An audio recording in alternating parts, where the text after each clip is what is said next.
everyone, and welcome to another episode of Tomorrow is Dead Season 2. Um, we we have a fair amount to get through. This is depending on where we're at. This is one of the last final one of the last few episodes of this season. So I won't say because this is that exactly how many because we haven't recorded them yet. So um I won't. Yeah, that didn't need to be said. None of that needed to be said. Anyway, Possibly penultimate. possibly penultimate. Transparency. Most Okay, most can I just likely say penultimate. that possibly count down. penultimate would make an incredible social media handle or Yeah. That's or like a username. Yeah. Like, All right, someone pin that down. yeah. If you make a social media account with that name based on watching this episode, you're welcome, and follow us on Rule of Law. And then tell us that you did it. Yeah. mhm. And then buy one of the T-shirts. Yeah, exactly.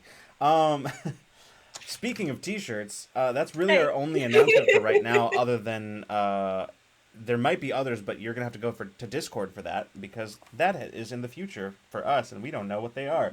But speaking of T-shirts, you can get yours right now if you so wish. The Tomorrow is Dead Season 1 collage tees are available at our merch store.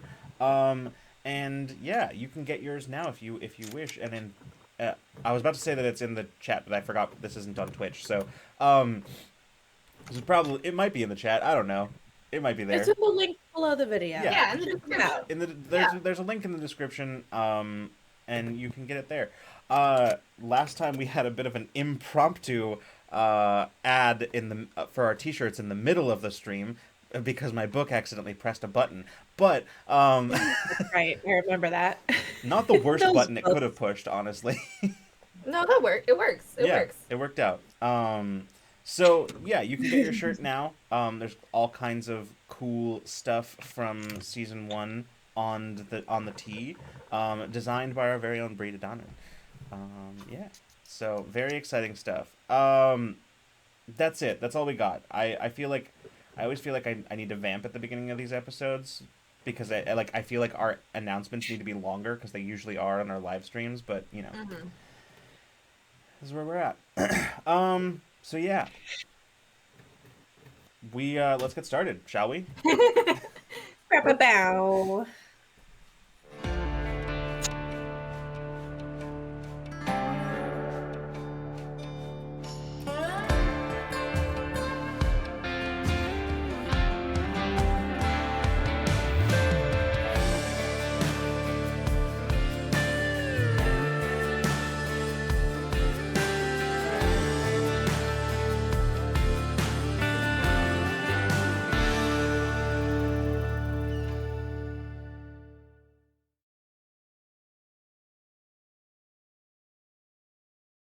I don't have beef. All right, welcome back. Incredible timing. Welcome back. There I everyone. was, barbecue sauce on the titty. That went in a different direction. Just right off the bat. All right. Welcome back, everyone. Welcome back. Where You missed nothing. nothing at all. Nothing happened. Previously, where we left off, there had been an attack on the bunker. A group of undead basically walked in, under the leadership of the man in the pinstripe suit, who had previously not been seen by almost anyone since the events in their hometown. The attack was thankfully repelled, but it led everyone to realize that this is probably going to keep happening and probably next time they wouldn't be as lucky. So that led everyone to decide that it was time to take the fight to the Pinstripe Man. A plan was formulated, a team was assembled, vehicles were repaired, And before long, the team set out after saying their goodbyes to those remaining behind at the bunker, set out for the ruins of Denver, where some of their scouts had tracked the retreat of the Pinstripe Man. So, that is where we left off. But I believe, to begin with, we have a dearly departed. Isn't that correct? Oh crap, that's right. Yes, it is. I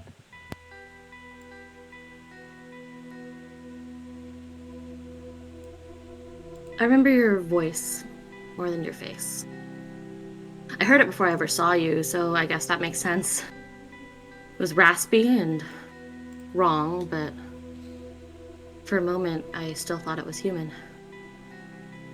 Maybe parts of it were. Parts of you. You took away one of my friends that day. We got lucky enough to get her back, but then everything fell apart. But I'm guessing you already know that. That was before I changed into whatever I am now. And it was the only time I ever heard you speak. I still remember waking up, if you can call it that. I remember the flashes of light bursting through the dark, the chills and the aches running down my body. I remember wondering how. Wandering from place to place, never staying for too long. Risking everything to help people that only wanted to hurt me once they found out what had happened to me. But I was. Even when everything was falling apart, I kept going. Because there had to be some sort of pattern, some sort of reason. I knew I couldn't be the only one like me out there. And that I'm not.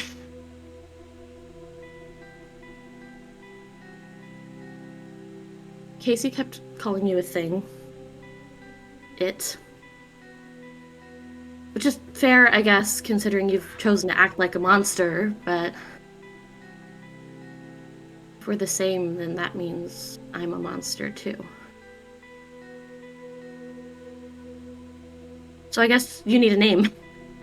You must have had one at some point. Keep calling you Beetlejuice or Pinstripe. I'm leaning towards Harold. Said you're human too, or you were. Half alive, half dead. It's kind of the whole glass half full situation thing, all in how you look at it. And judging by the fact that you haven't changed your clothes in 3 years, I'm guessing you've embraced the dead side. I'm embracing the living.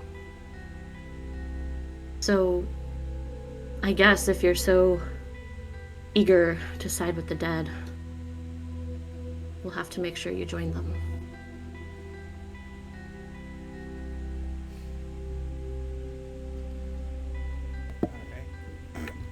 Damn, babe. Boy, I got chills with that one. Woo! That was badass. So, you all are. You have set out on the road towards Denver. As you make your way north out of the valley that the bunker is in, making for the highway. I mentioned this before we started recording, but I may have misspoken at the end of last session. I went back and double checked.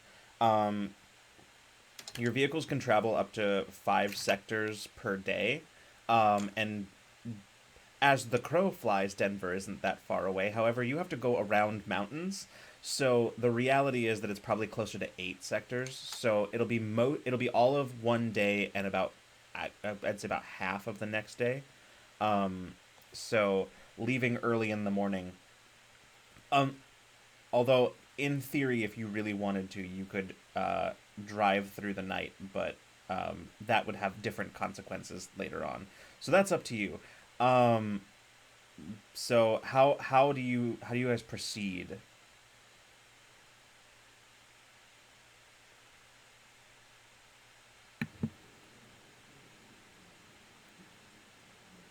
So if we don't want to drive through the night, that means we need to find some safe places to pull over and sleep. Otherwise, if we do, then that's driving in shifts, right? Yeah, basically. So at least people are resting. What is our sense of urgency to get there? That is up to you to determine based on what you've experienced.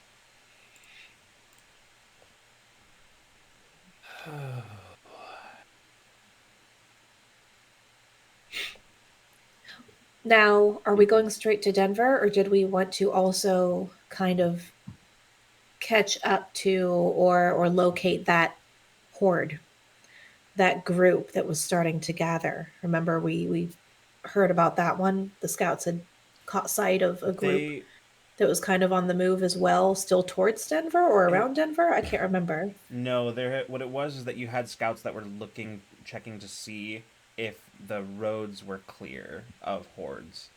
They hadn't actually found one. Okay, I thought I remembered there being a spot, like a spotting or a sighting of a group, and we were going to go see if we could check that out and somehow maybe use it to our advantage. I can't remember. I don't think so. For sure. No? Okay. I'm imagining things. Post-apocalyptic fever dreams. You know. They happen. The stress gets to us all. So, yeah. What are you guys doing then? How are you taking this journey? I think I'd probably I would say we should defer to Kit because this is sort of Kit's whole thing, and just if Kit has any feelings, supernatural vibe. Vibe check. Kit. Yeah. We need the vibe check. How do I roll for vibe check? I don't know. That feels like it'd probably be like an empathy or a wits. Probably. I don't know. Yeah, it's one of those. Most likely. Wits/survival. So, I think, I don't know. Do I have like an instinct as to?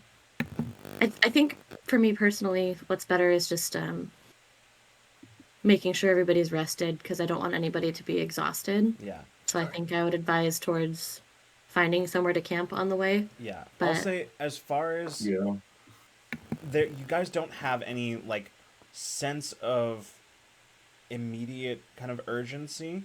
The closest thing to a sense of urgency you have is that you know without a doubt that this isn't over, and that if you take too long, the bunker is in danger. Because he absolutely will try again.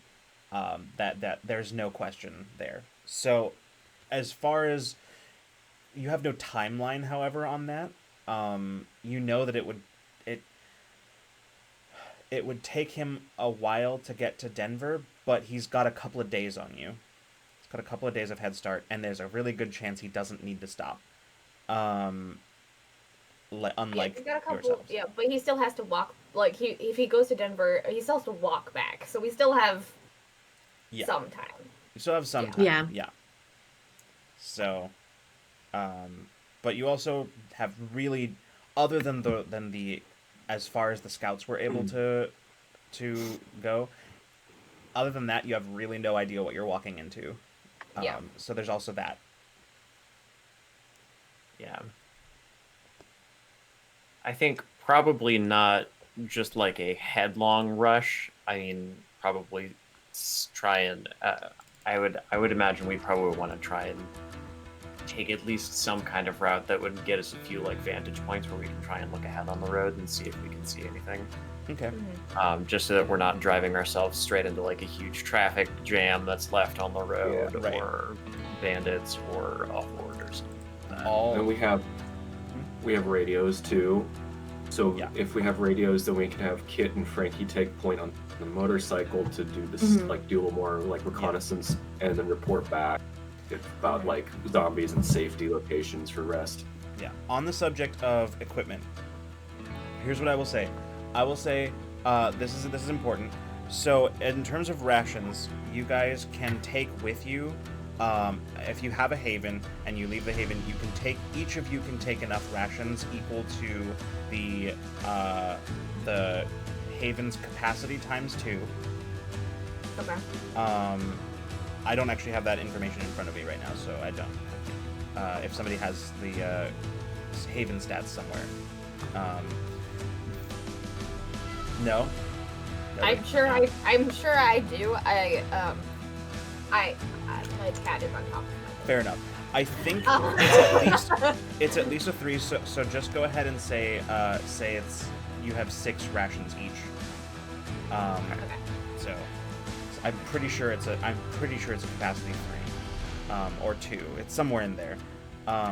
So we'll just say 6, and then additionally, all of your equipment that was bad or worse, you can put it to okay. Hell yeah. Shotgun bad is now shotgun okay. Yeah. Pistol okay. There you go. Yep. This is fantastic. I have an okay tent now. Nice. I do still have spear. Perfect. There you go. Oh, that's right. We got spears. That's right. I got a 1 spear. Okay. All right. Oh, did we figure out who's taking which bits of armor? Oh no, we didn't. I would like to know, because I think I was taking one of them, but I didn't know which set.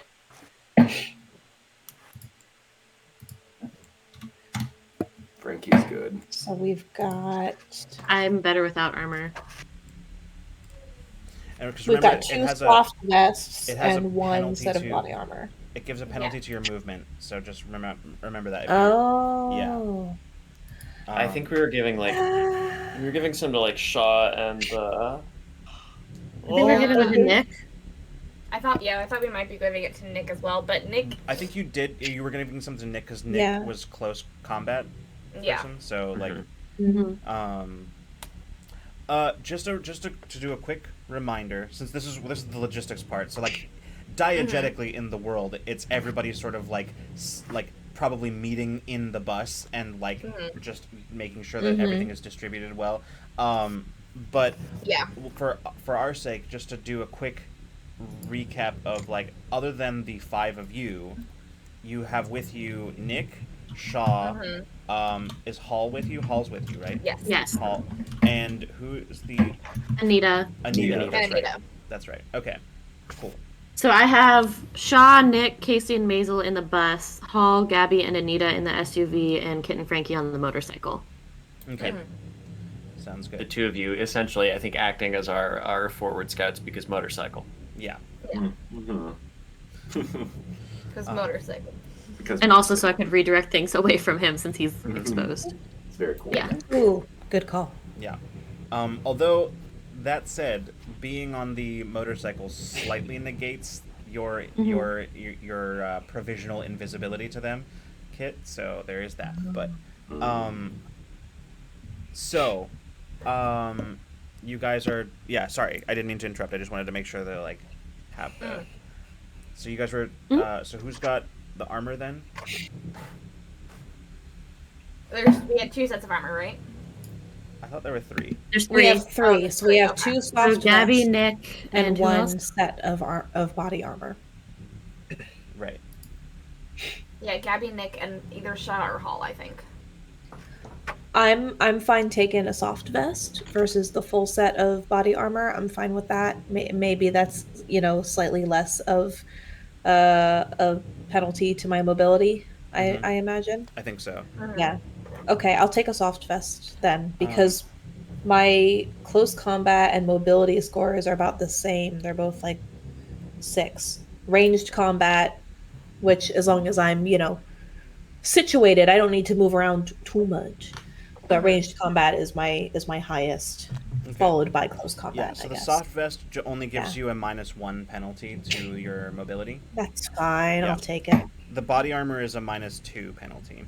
Yeah, I'll take the -1. The soft vest gives you an armor level of 4, Okay. which means, just as a reminder, that when you're hit by an attack, you roll a number of dice equal to the armor level, and each success reduces the damage that you take by 1. So, nice. Okay. Perfect. Thank you. Yeah. So, let's see.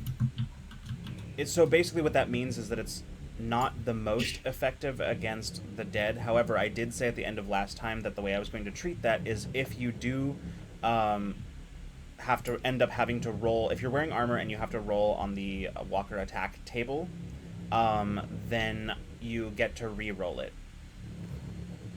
So you get a re-roll. Each time that it happens, you can re-roll that. So, Okay. So, cool. So you've got all of your stuff distributed and tuned up and fixed.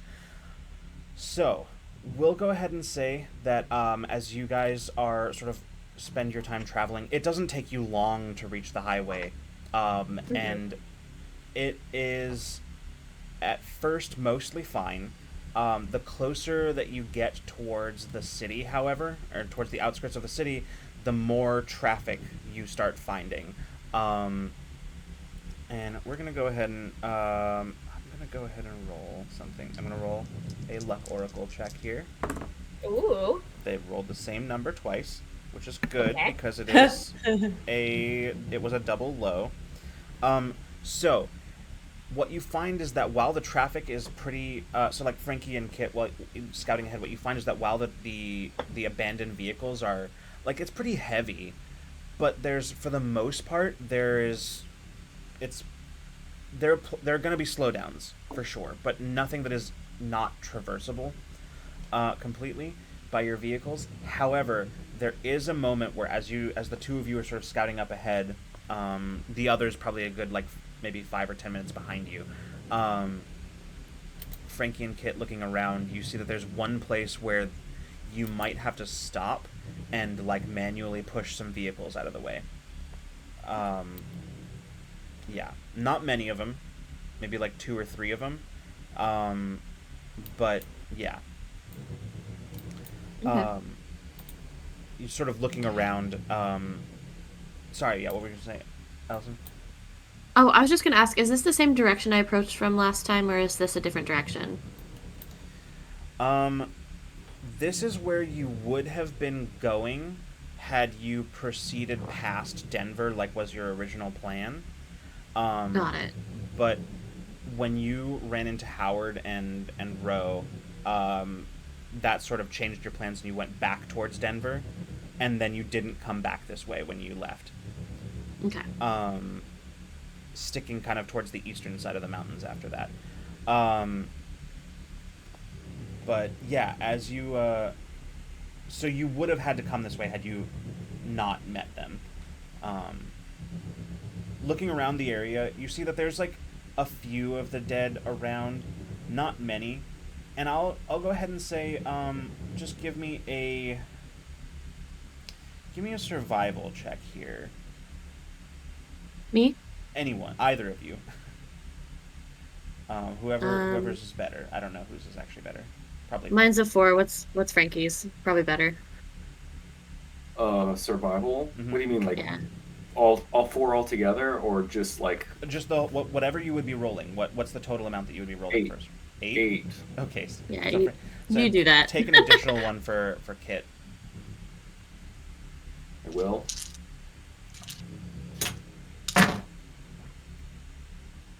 2 successes. 2 successes. Awesome. Okay, Frankie.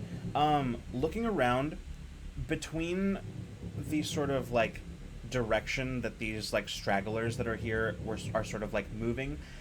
In addition to that, seeing the you look around and you can see there are places where vehicles are overturned that don't look like they were that way from the beginning. It looks relatively recent. considering you can see the patches of ground that they had been previously covering. You can see that on the ground there are places where there are relatively recent skids of sort of reddish brown, and places where there are just like, it looks very clear to you that there was some sort of some of the dead were destroyed here.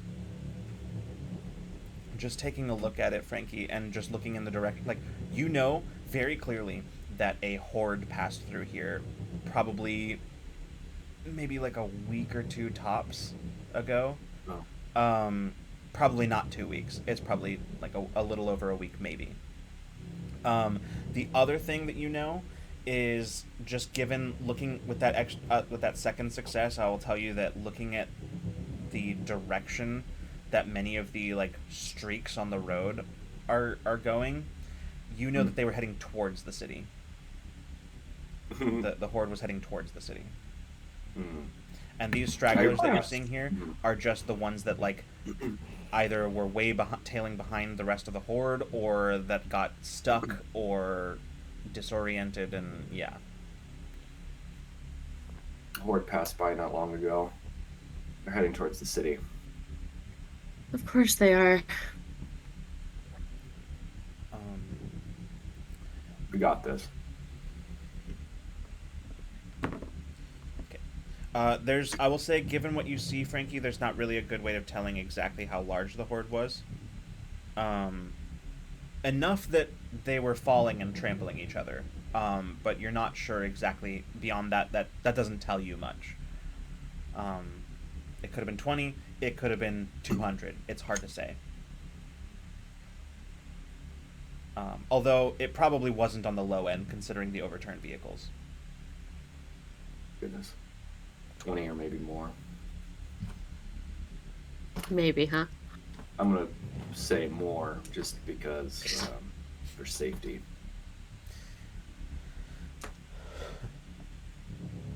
About this point, as you're sort of looking at this, you see the van and the SUV driving up. We'll sort of cut over to one of those vehicles. As Gabby, probably in the SUV, looking out the windshield, you can see where Frankie and Kit have stopped, where there are several cars in the immediate path of your progression. Hall like clicks her tongue a little bit as she's driving and just says, "Well, I guess that was too much to hope for." Looks like we'll be running into trouble. Yeah. To no one's surprise. Yeah, she pulls up right next to Frankie and Kit and sticks her head out the window. She says, "So we got some vehicles to move?" Yep. Great. All right. Get out of the car. Yeah, she like leans back, like looks out the window and like gestures for the bus to like back up a little bit. And she very like, after you get out, Gabby, she turns the vehicle or the SUV around and backs it over, gets out, and as she like pops the hatch in the back, revealing a winch that has been attached to the SUV. Oh yeah. Prepared. Yeah. All right. What's up, Allison? Oh, I was just gonna say, while she's doing that, I'm gonna like climb up on top of one of the other cars, like on the side, Sure. and just like kind of keep an eye out. Yeah. As this is happening, I'd say This is gonna make noise, so. Yeah. As this is happening, like Nick is sort of, Nick and Anita are sort of like fanning out and just like dispatching the stragglers that are like drawn by the sound of the vehicles and making sure that, yeah. Meanwhile, Maisel and Casey, what are y'all doing? Well, our skill sets are not really for moving vehicles, so I don't know. Yeah, I think like I imagine that Casey and Maisel have just moved to the top of the bus and are keeping lookout. Okay. Yeah, sounds good. Then here's what I am going to say. I need a total of 4 successes on any checks relevant to moving these vehicles. We're So looking at force. yeah, We're looking at force. force will work. Yeah, basically any checks that you think are relevant. So I need a total of 4 successes. What about close combat? Yeah, I mean Just do a leg sweep, send it flying. I mean, The whole car. it's relevant. Well, I mean, especially if you're, Kamehameha action. taking out the ones that are the Yeah. dead that are being a problem. So it's all I relevant. was just gonna 3-inch punch the car and it'll just boom, All right. So Okay. who's doing stuff? So Gabby. Anyone else? No stress. No stress currently. I'm not Sweet. great at strength related things. I could help. Okay. I'll try rolling. I'm not great either, but I have some stuff in force. Sure. If that's a. We set up a gym in the bunker, y'all. Come on. Shaw Get them can gains. assist someone. As can Hall. I'm happy to make a Alright. scout roll while I'm keeping lookout, Sure. if that's Yeah. I could applicable. take pot shots off the top of the book if there's any dead coming, but other than that, like, yeah, no, my strength is bad. Sure. I am Frankie is. agility and empathy, baby. Yeah. I got 3 successes. Holy shit. Wow. Of course, I roll well in this kind of situation, Right. but apparently not when we're actually fighting. Per the last Abby- couple of episodes. Nothing. Gabby's a beast, but only when she can take the time to have proper lifting technique.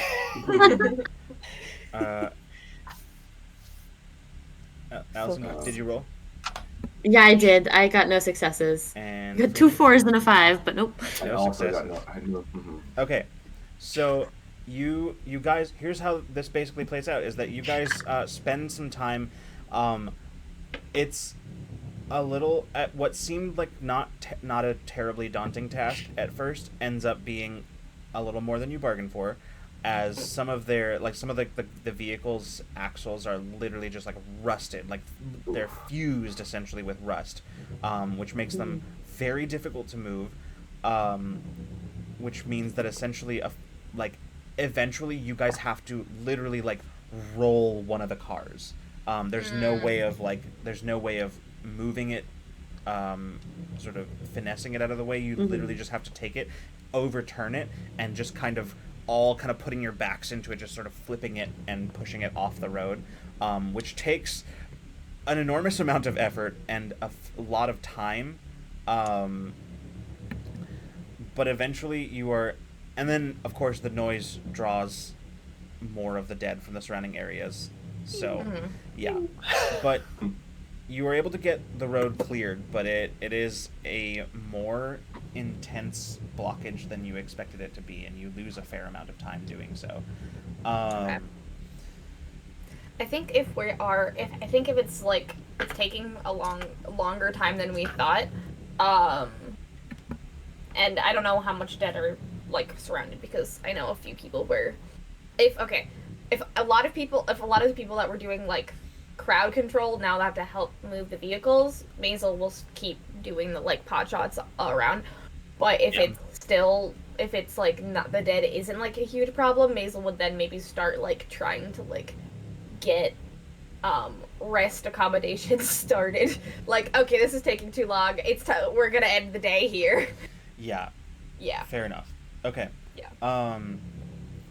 Yeah. What you sort of thought might only take you like an hour or so, maybe 2, ends up taking about 4 hours. Yeah. Okay. It takes you a long time. And as you finally clear the last of the vehicles out of the way, and you see Nick takes a hatchet and just at the last one of the dead that's in the vicinity. He sort of straightens up and just kind of wipes his brow. Just says, "Are we fucking done? Is that it?" Yeah, I think we should be able to fit all of the vehicles through. Great. All right.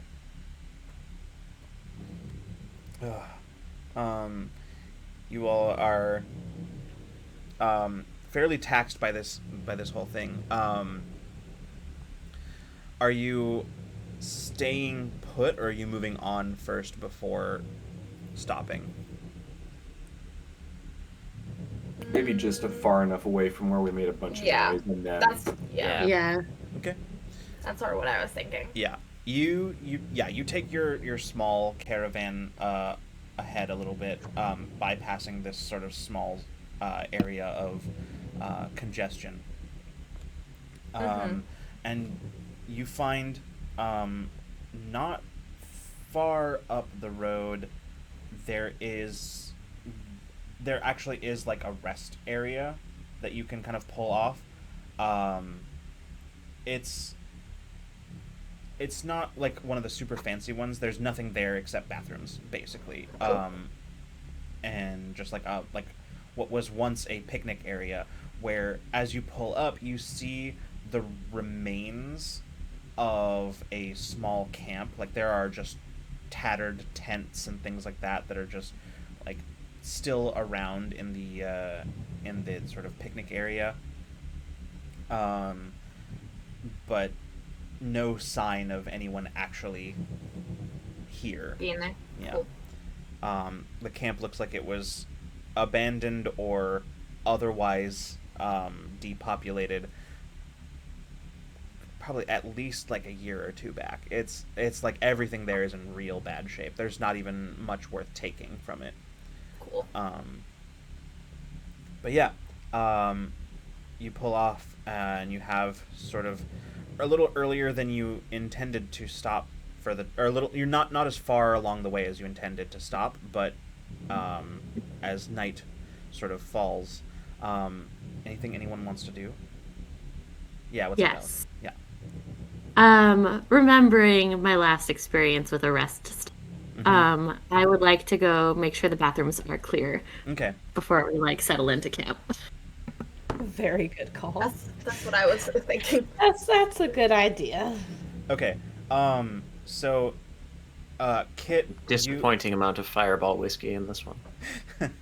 Kit, and that actually was not the last time Kit was at a rest stop. Oh no! That wasn't even a rest stop. Yeah, that was a gas station. That was a gas station. So Kit and Nick, as you sort of approach the door, Nick looks at you, Kit, kind of waiting for like a nod with his hand on the door.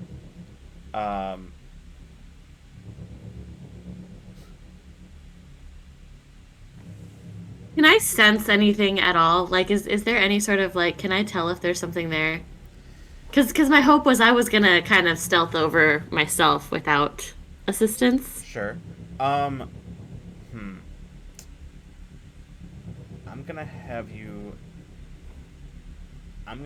roll just a. I think I'm gonna have you roll a scout here. Okay.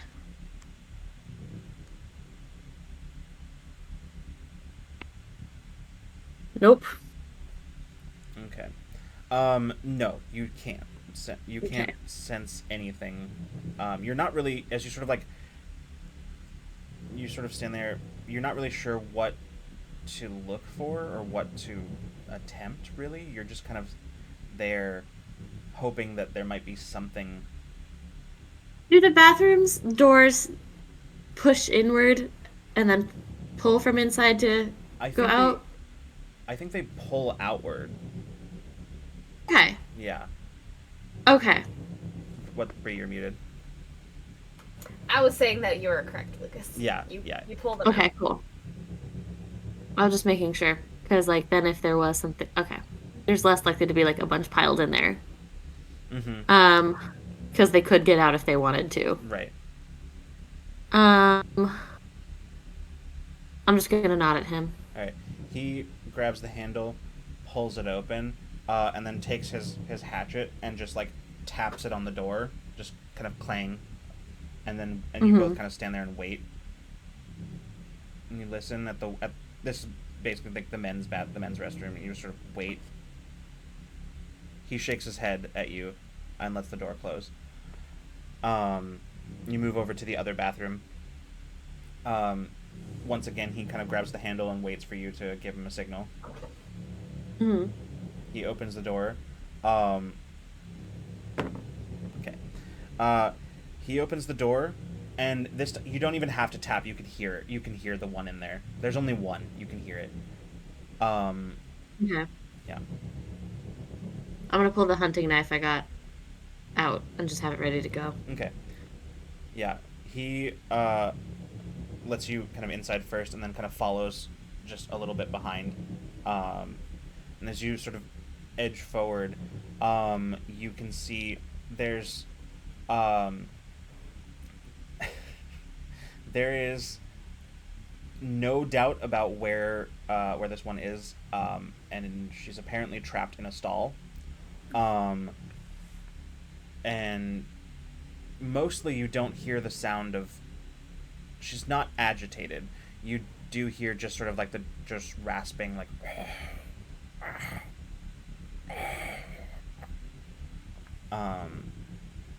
But yeah, as Nick goes up and like puts his hand on the stall door, hatchet raised, and looks at you, and then goes and pushes the stall door open, sort of sending her kind of stumbling a little bit. I'm gonna attempt to keep her still. Interesting. Okay. Now this is different than controlling a group of them. So Yeah. I'm gonna go ahead and have you... Should I roll like I used to? Yes, I think so. Okay. That was survival. Mhm. I'll do that. Yeah. Because it's different than controlling one is probably harder. You got one success? One success. Okay, so as she stumbles back, Nick holding the stall door open, and she turns and looks at you and just goes and like reaches out. Then she just suddenly like abruptly stops and just sort of slowly lowers her arm and just kind of like turns, kind of revolves in place to sort of like face the other direction. And Nick sort of like... I nod at Nick. Yeah, he just, without any hesitation, he just goes in and just right in the back of the head, and she goes down. He just sort of like stops and listens for a moment, and then just he like cleans off the hatchet. Says, like, I mean, I heard the the rumors and stuff, but shit. Did you do that? If I knew how to explain it, I would. And I walk into a different stall, climb up on the toilet, and immediately start like checking the rafters up above. Okay.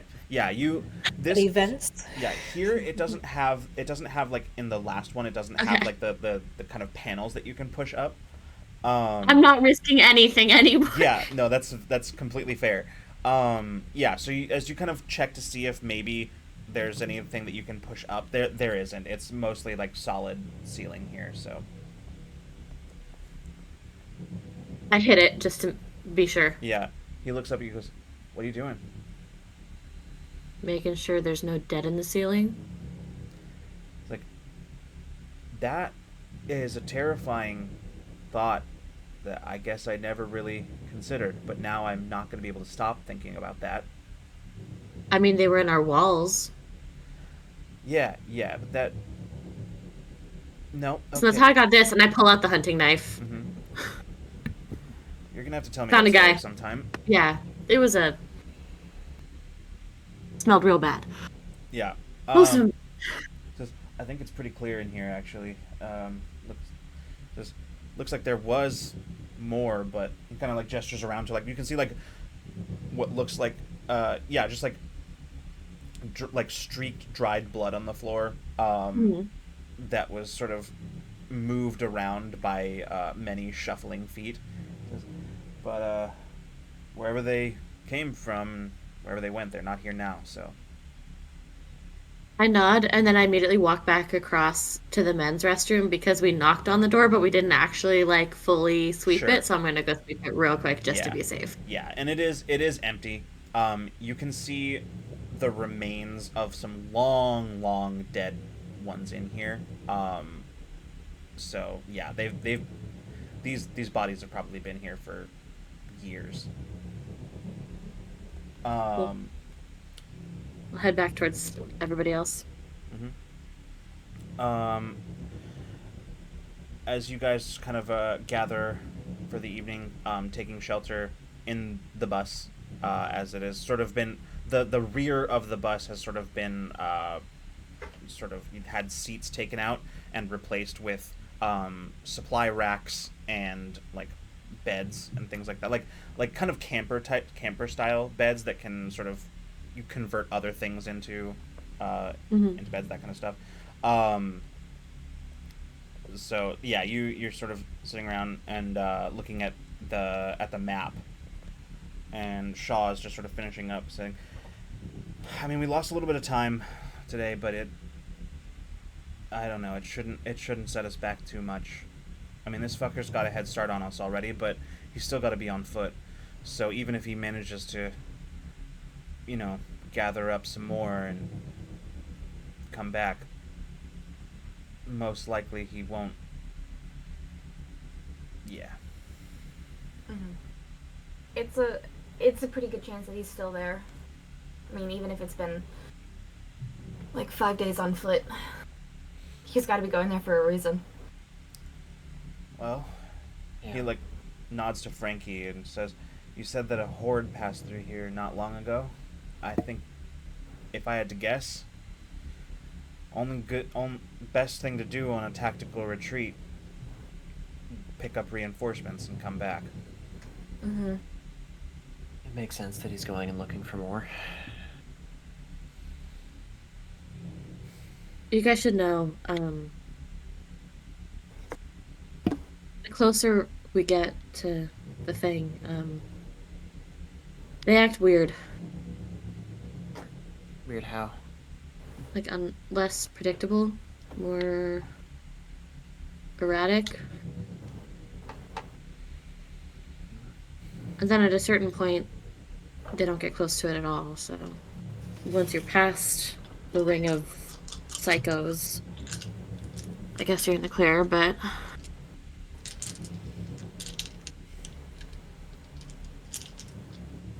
yeah, It's good to know. Like more aggressive or just weird? Like agitated, maybe? I wouldn't know. They're not Well, we will find particularly out together. aggressive towards. Oh, right. Yeah. Okay. Well, one way to find out, I guess. Yeah. Hall says, well, there's also another factor to take into account. These, the different ones.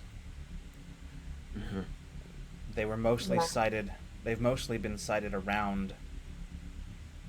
I mean, all of our reports from.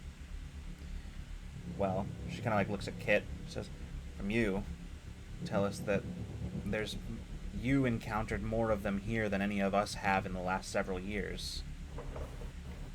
That means that outside of new behavioral shit that the regular kind will show, there's also going to be these other ones to contend with. Right.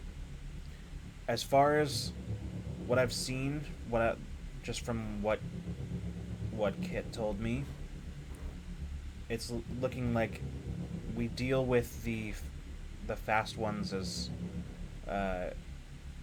normal. Don't let them get purchase on you. Don't let them get too close. And as far as the big ones go, we avoid them if we can. Yeah. Yeah. They're not fun. And if we can't, she holds up her rifle, which you see does have a grenade launcher attached to the end of it. She says, "We see how they deal with these." Save them for a special occasion, as it were. A fine vintage. Top shelf grenade launcher. Well, even if it does work, you're still Ouch. probably screwed because the noise will draw more of the regular kind. So That's a last resort yeah. option. All right. Great. Shaw looks around and says, "Well, I suggest everyone try to get as much rest as you can. It's going to be a long-ass day tomorrow." And before that, everyone make sure to eat. And Maisel has been cooking this entire time. I rolled for survival, and she rolled pretty well. What's for dinner, Chef? I think it's gonna. I think based on the rations that I'm sure that we like took, which is like canned food, and then like possible like flour and stuff like that. I think she's made like campfire nachos or whatever. Hell yeah. Nice. I think like 2 chili bites. meat and chili meat and like fried bread or whatever. Yeah. I think 2 bites in, Casey is like, it is a goddamn shame that you never were featured on any of our little cooking shows, Maisel, because I think you would have stolen it. Well, I mean, You and Chuck are gonna have to go head to head when we get back. I can't make souffle or whatever the fuck you made. That's insane. But Good food doesn't have to be fancy, though.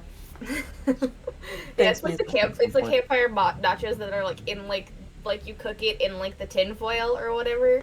Oh, and then you, like, yeah. open it up, and then yeah. Mm-hmm. Nice. Who? I would like for somebody to roll to represent the watches for the night. So if someone would like to roll, yeah, Casey. What are we rolling? I believe this would be a scout.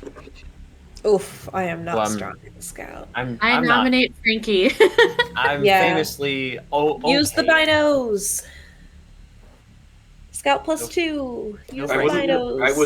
I wasn't gonna say anything. I was gonna let someone else. I don't need to do it every time. Let's not know about the elder. All right. How much You how play much do to you have? strength. Now that you're twisting my arm. I mean, Oh, I'm- darn. I'm sure you have more than 6, so because that's what mine is. Oh goodness me. I have 4. Yeah, scout. not scouting. But 7. Okay. 7 for Yeah. Yeah. Is that with the bonus? No, not with the bonus. Yes. There we go. Your There we bonus, go. and then I'll say take an extra one to represent that you're not the only person who is doing this. Yeah. Yeah, So- take one from me. I'm pretty good at Smooth scouts. 10. I've got a 6. You've got We a have 9. 10. You know. Rolling 10d6s. Wow, beautiful. So that's 3 successes. Okay. Solid. Then let me really quick do a thing. Cool. A good thing? Maybe. A thing in our favor. A perhaps. thing. Simply thing. a thing. A completely neutral thing. Neutral thing. Okay, so we'll say this. Most of the night passes without incident. In fact, nothing really unusual happens until the sun's not quite up, but the sky is light. And we'll say, does it make more sense, Freeman, to you that Frankie would have taken an earlier watch or a later watch? Which probably later I would assume. Okay. When there would be like early morning where there's like more light, probably, right? Mm-hmm. So Can see a little bit more. Yeah, so in this instance then, Frankie, you're the one who is watching as you see movement, which not unusual. You've seen movement throughout the time here, mostly like on the road, but a couple of times you saw one or two of the dead from the road kind of straggle off off the road, drawn by some flapping bits of tent, but mostly they've not come by where you all are camped. This is different because this, as you're watching movement, you see that there's a single individual and they're not dead. The movement is wrong, and as you sort of bring up the binoculars to kind of get a better look, you see a man, probably in his like 30s or so, although it's hard to tell as he's like covered in like dirt and grime, wearing just like an olive poncho, with he clearly has a backpack on underneath the poncho, and as he's sort of moving, his eyes are sort of darting around. He doesn't seem to. He's not heading directly towards you, but he does seem to be. He is coming. Like basically what I'm saying is he's not moving for the vehicles, but he is coming in your general direction. Mm-hmm. He doesn't seem to have noticed that these vehicles are operational or occupied. Yeah. Okay. Well, I'm going to. Let's see. Is Gabby nearby? I Yeah, probably go would be. If you're like maybe if you're like shake you awake, or maybe you're already awake. I don't know. And then be like, so we might have company. Come on, follow me. I'm guessing this living. isn't the run-of-the-mill dead company. This is living. This is a living person. They might be coming in Oh. our direction. I'm not sure. All right. I get my pistol and Okay. put it by my side. Are you going to approach this person, or are you just going to try to hide and watch them? I like the idea of hiding and watching them to see what they Yeah, do that would- first until they get too close for comfort. Okay. Mhm. See what they're doing, see at what point can we tell that they notice our presence, Okay. and then intervene before they get too close. All right. So I think I'm going to need both of you to give me stealth rolls here. Okay. Oh boy. Do I have any no bonuses to stealth? Okay. Stealth is also one of those. So if one of you rolls a couple of successes, extra successes can be given to somebody. So Okay. All right. That's great.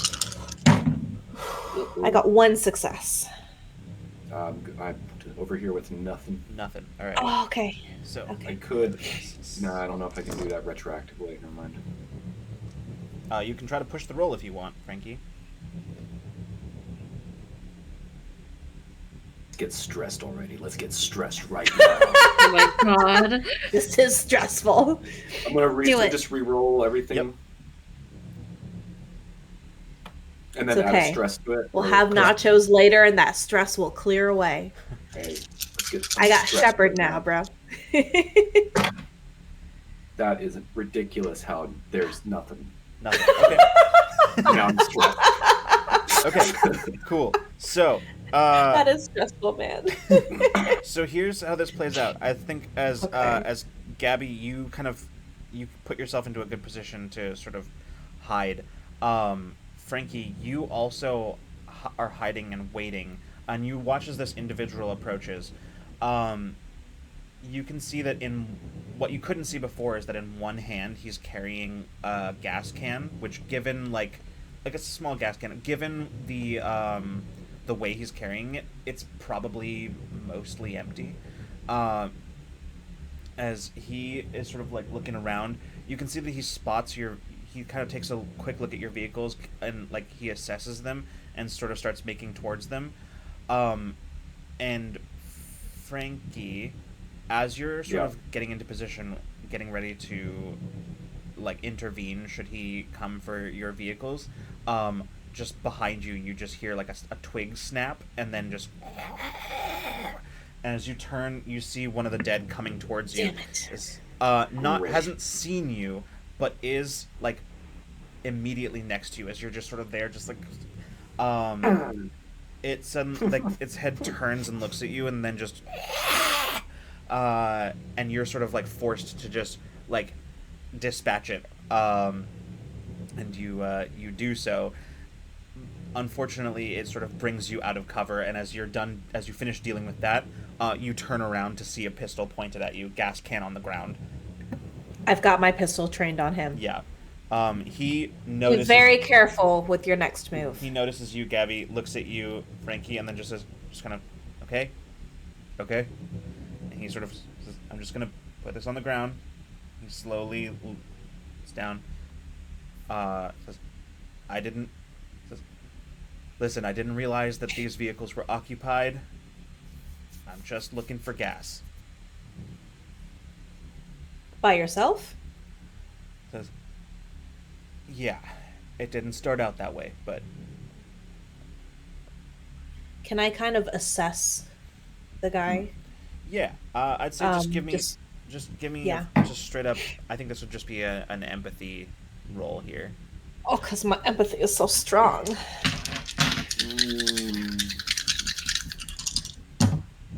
No successes. Okay. Yeah, he's... This looks like... I'll tell you this much, just from... He looks like a pretty capable individual. Okay. It... Yeah, not that much of a stretch that that he is sort of surviving on his own. Okay. Or, like, not surviving on his own, but, you know, like, out here on his own. Yeah. And... Yeah, especially with how quickly you saw him react to Frankie's exposure. Yeah. Like, this is somebody who, like, knows his shit. But other than that, you can't really, like, get much off of him. He just sort of... He seems remarkably calm, considering that he has a couple of weapons trained on him now. Just says,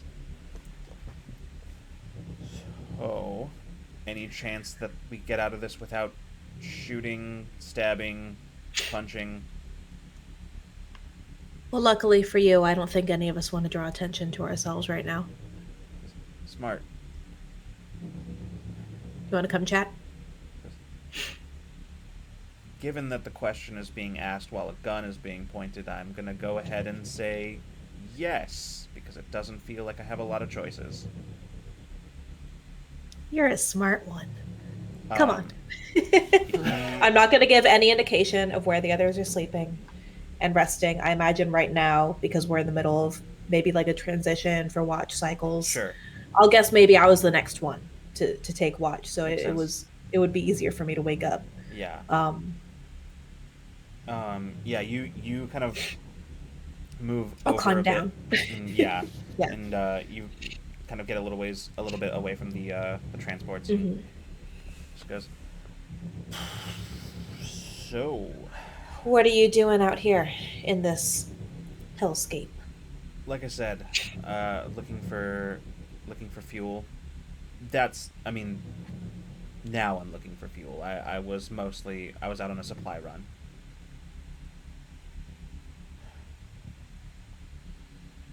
Well, Are there others you're going back to? You said you had people with you. Please forgive the eagerness. As I'm sure you know, you've been out here long enough. Not everyone who stumbles into your camp does so by accident. Not everyone's friendly. Yeah. Yeah. I had someone with me, but we got separated, and, well, I found them later.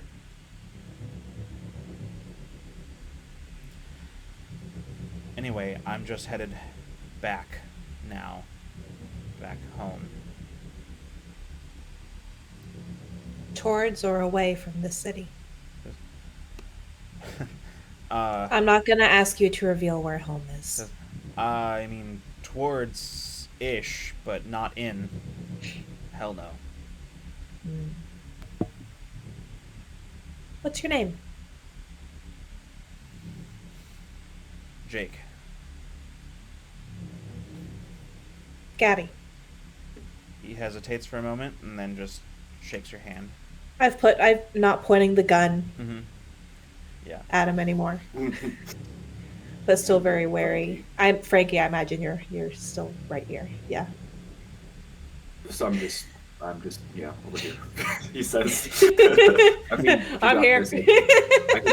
I can go sleep and catch a few hours, but I thought I'd just be backup in case. But it seems like we might be going in a similar direction. We can't spare any fuel, of course. We have a very specific thing that we have to do. Sure. So if you want to, maybe, you know, if we have room, we'll say maybe we could take you down the road a ways, and you can go from there. But that's about all we can do. We're kind of, you know. I mean, I wouldn't say no to that. Yeah. Yeah.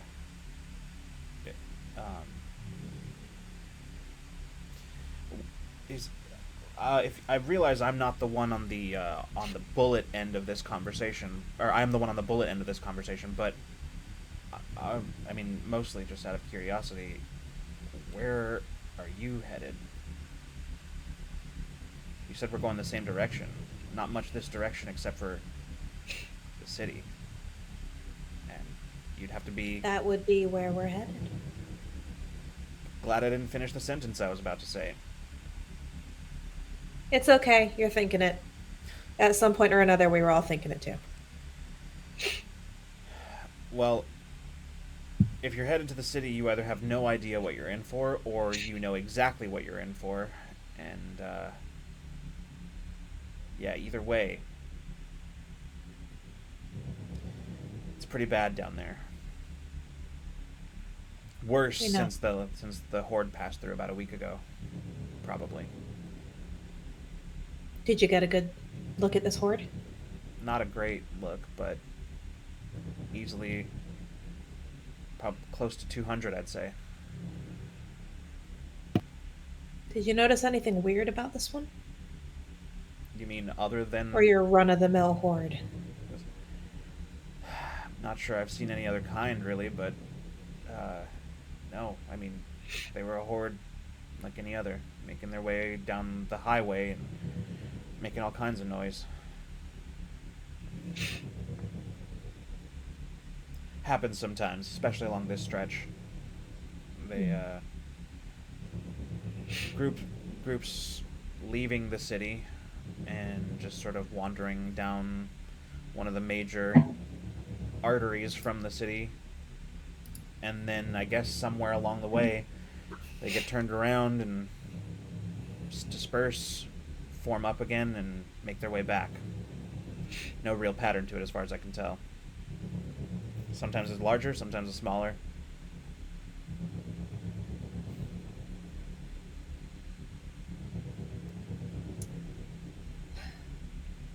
All right. I'm not going to speak for our whole group, but as Frankie said, we might be able to at least give you a lift part of the way. Well, I appreciate it. We're not going to drag you into the city with us. I wouldn't go if you did. I'd say shoot me first. Not that... Are there some leftover nachos? Yeah, I mean, I would...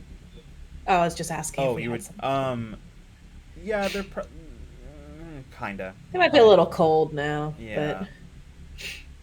We definitely have leftover bread. Yeah. Or like fried bread. Mm-hmm. Okay. That's I'll easier to see what we've got without digging into our, rations Sure. too much. Says, but if there are and don't- leftovers from dinner. Says, I mean, I'm obviously not going to say no, but if you can't, you can't. I've got my own dwindling supply. Been out for a couple days already, so... Anything can happen while you're out here. Hospitality is hard to come by, and it's easy to be suspicious of it. But were we not in this hellscape, you never send a guest away hungry, right? It's not really what I expected to hear from other people out here. Good to know there's still some people who are still human despite it all. We try to be. But I think I'd say by this point, as like everybody else is sort of starting to wake up for the day, Yeah. and starting to get things ready and moving. Yeah, I'll just what's up? announce, hey, we got a new friend. As you're coming, he like picks up his can, looks at the gun he placed on the ground, and like hesitates, and then like looks to you, Frankie, like kind of questioning. Yep, just stow it though. He nods. He picks it up slowly and like holsters his weapon. Then, I'm still staying pretty close to this guy. Yeah. You guys walk up to the group, as he sort of like looks around, and Hall just sort of, she has her assault rifle like just sort of holding it down, just her arm resting on top of it, just watching. She goes, "Are we? Is everything good?" We found a poor lost puppy in the night. Great. Well, seems to be going in roughly the same direction we're going in. She looks at you, Gabby, just like sort of in like mild disbelief, just like, and that is our problem. How exactly? It almost became a problem. But instead of parting with some of our fuel, which we cannot afford to part with, figure maybe we could just drop him off along the way to where he needs to go. Not a problem, but an extra pair of eyes might help us in the short term. Oh, yeah. Keeping an eye out. And how do we Because it's not a free ride, Jake. And how do we know he's not one of the stragglers from Salida? I think he probably would have walked up with more intent. Yeah. Recognize me? Yeah. He like looks around. He doesn't seem to like linger on anyone. Although, I should have asked that before. Dang. Although, what were we thinking? As he's like sort of like looking around at the group, his gaze sort of settles on Kit, and he sort of like tilts his head, and he says, "I know you from somewhere." He sort of frowns. Kit, he doesn't look familiar to you at all. Then he goes, "You're Chess." Says, "Yeah, Howard and Roe told me about you." Shit. He says, "You got us still alive?" Yeah. You got us our doctor back. You helped us get our doctor back. I can't tell you how. They said you died, though. They said you didn't make it." They're not fully wrong, but I'm not dead. Well, this is great. They'll be Casey. They'll be so happy to hear that you made it. Yeah. I'm gonna look around. How are people reacting? Because I feel hella awkward. I think the rest of us are just smiling. Yeah, like Gaze is just like, oh, nice.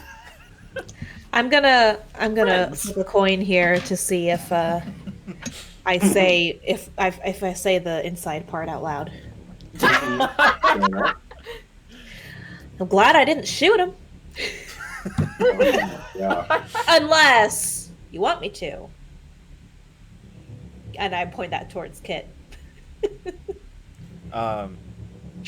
He just sort of says,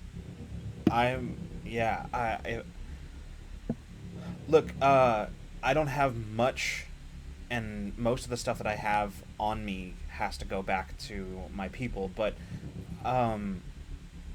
if there's anything that I can do to help, I mean, literally, we wouldn't still be around without our doctor. We had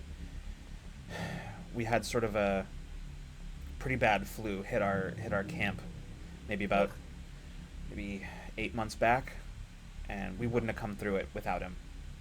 If it hadn't have been for you helping Ro and Howard, we'd have been gone. I'm glad they're still alive.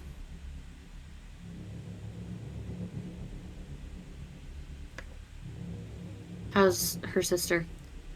Oh, she's great. Yeah, she pulled through. It was a close thing, but good. Yeah, well, glad they're alive.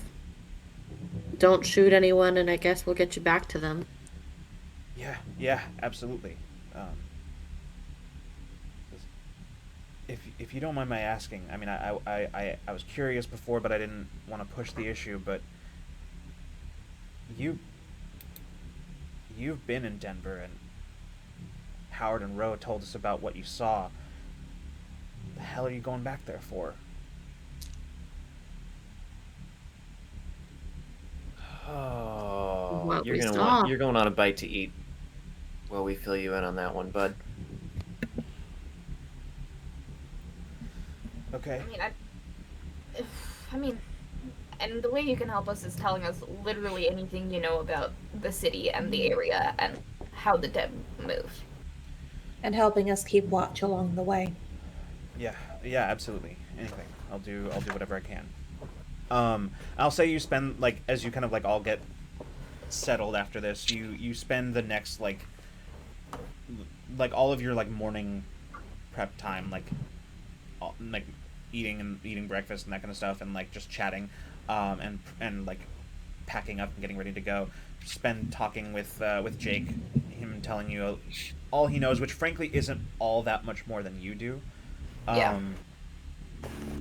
You know that there are some thanks to him, you know that there are some places in Denver that are clearer than others, mostly around the suburbs. Cool. Except on the south side. That the south side is probably one of the more, like, overrun as far as, like, the outskirts are concerned. Okay. But yeah, mostly once you reach sort of city center, that sort of area, they don't go there. They don't go that far. Okay. And in terms of, like, I know he mentioned, like, the horde, like, that they come in and out a lot. And I know he said he doesn't see a pattern, but I'm going to, like, try to ask him for, like, time, like, month time. Yeah. Sure. Of, like, when, like, how far back he remembers and, like, what months or, like, seasons or whatever. However he can do time, how often. Yeah. To sort of see if I can find the pattern. Okay. Go ahead and give me a quick, just straight up intelligence. Is that wits? Or yeah, wits. Sorry, that's what I meant. I was like, Yeah. intelligence. All right.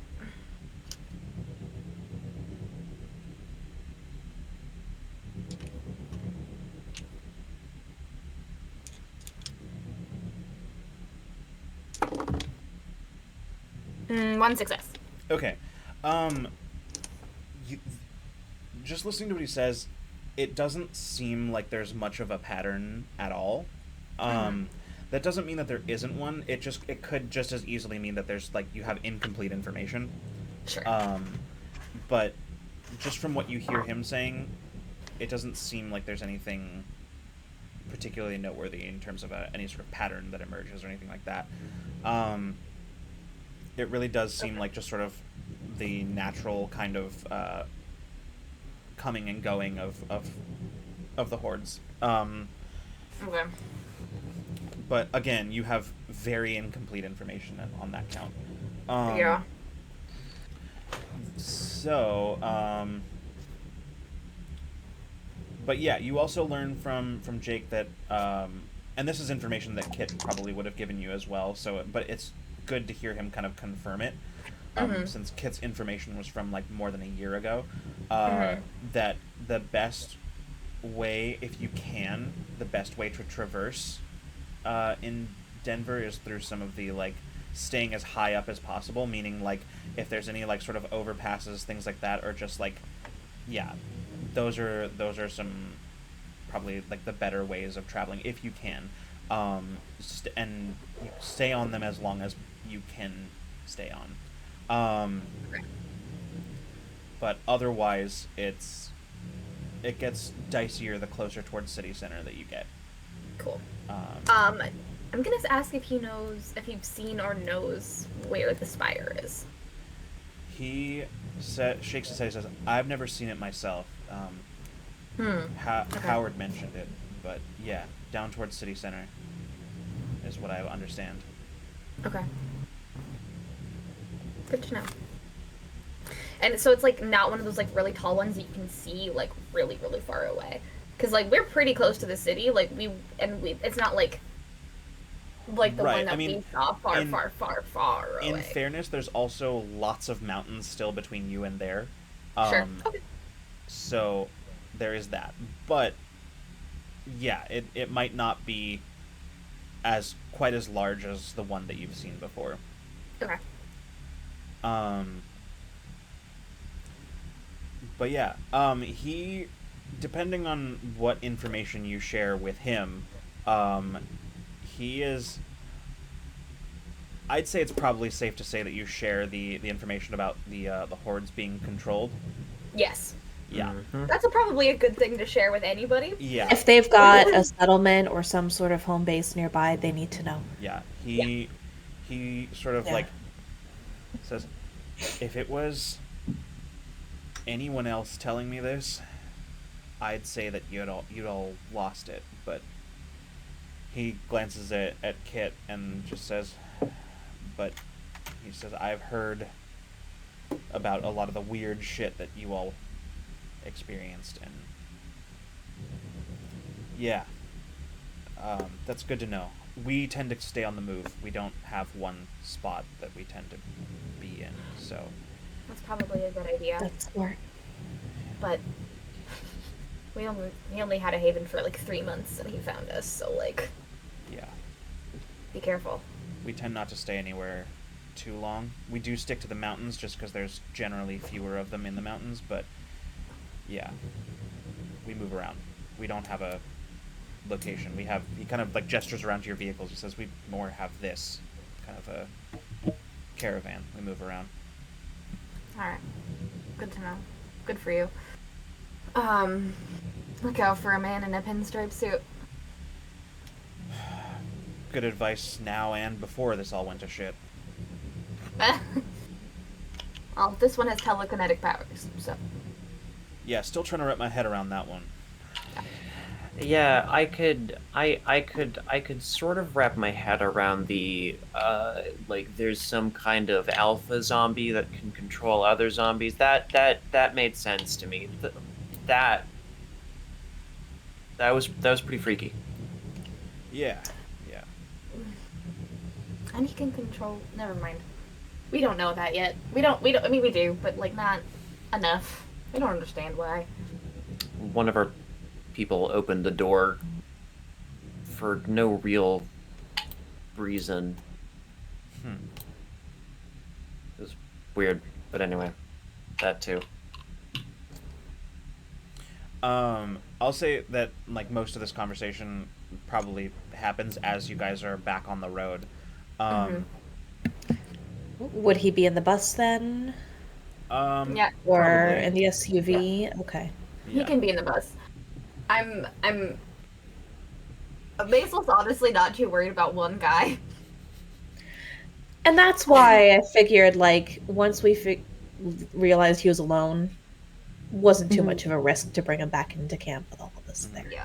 Nothing was going to happen. Yeah. After the 3 months that Basil's been on, Basil's not really all that worried about people or zombies. Yeah. I'll say it's maybe like probably like He's with prep. 2 hours or so down the highway, largely unimpeded. He kind of points to an exit and he says that's where this is my stop. All right. He says, well, thanks again for the lift, and he says it's good to meet you finally. Never thought that would happen. I kind of. Are we all out right now? Could be, Like yeah, sure. saying farewell kind of thing? Yeah, yeah. Okay. I kind of wanted to say, just as an aside to Kit,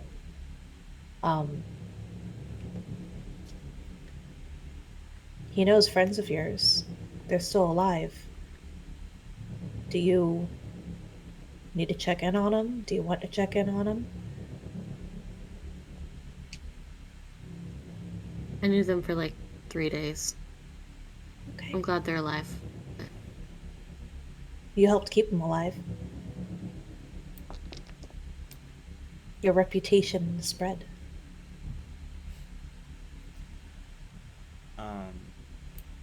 I'm gonna reach in my bag, and dig through, and grab one of the like CD inserts that I had saved from the truck that we found on the road. I'm gonna pull it out and kind of scribble a note on it and hand it to him. He takes it, kind of puts it into his backpack. I'll make sure they get it. All right. Well, he kind of like looks away from you and like looks towards the city, which at this point you're starting to be able to see some of the outer lying areas of, if not the actual like city itself. And he sort of looks at you and just says, "Be careful out there. The city's no joke."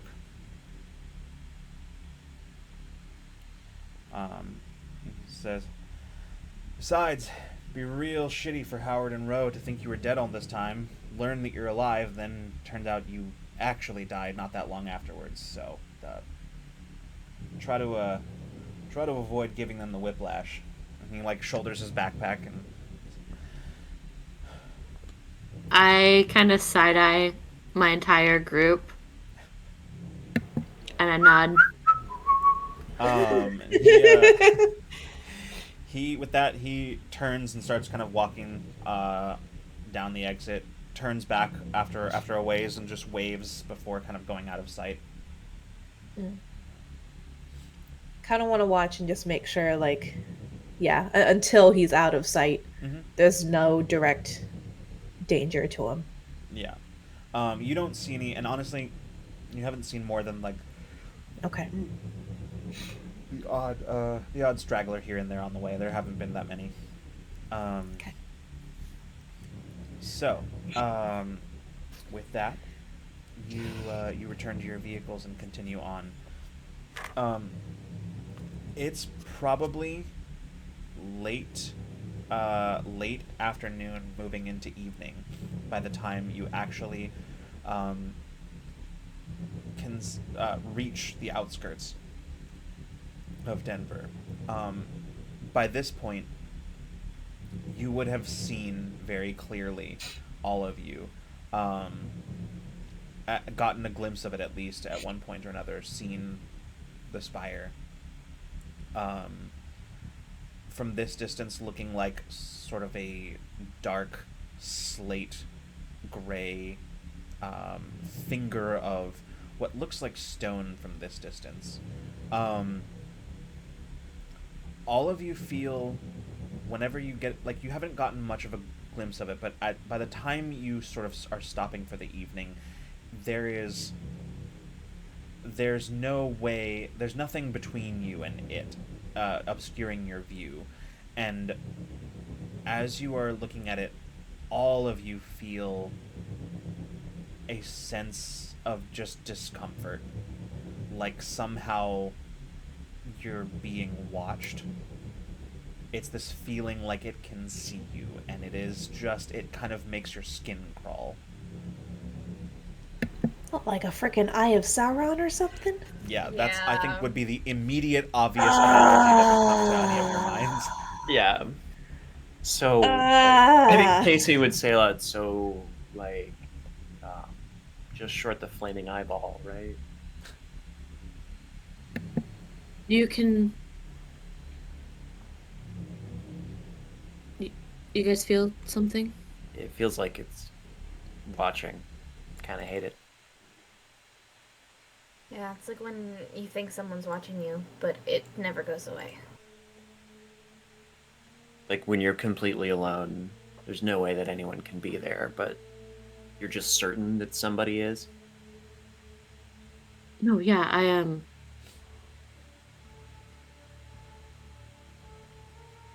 Do you feel this all the time? Yeah. Kit. I don't know. I guess it's kind of a relief to know that. Sorry. What? Oh, no, go ahead. I guess it's kind of a relief to know that it's a living thing and not a dead thing. The thing is, Kit, this close to it, that feeling goes beyond that sort of kind of skin crawling, being observed sensation that your friends are feeling. For you right now, it is like this crushing sense of attention. Like it feels to you, Kit, like you are standing on a stage with a spotlight on you. All eyes in the audience on you. How are you doing?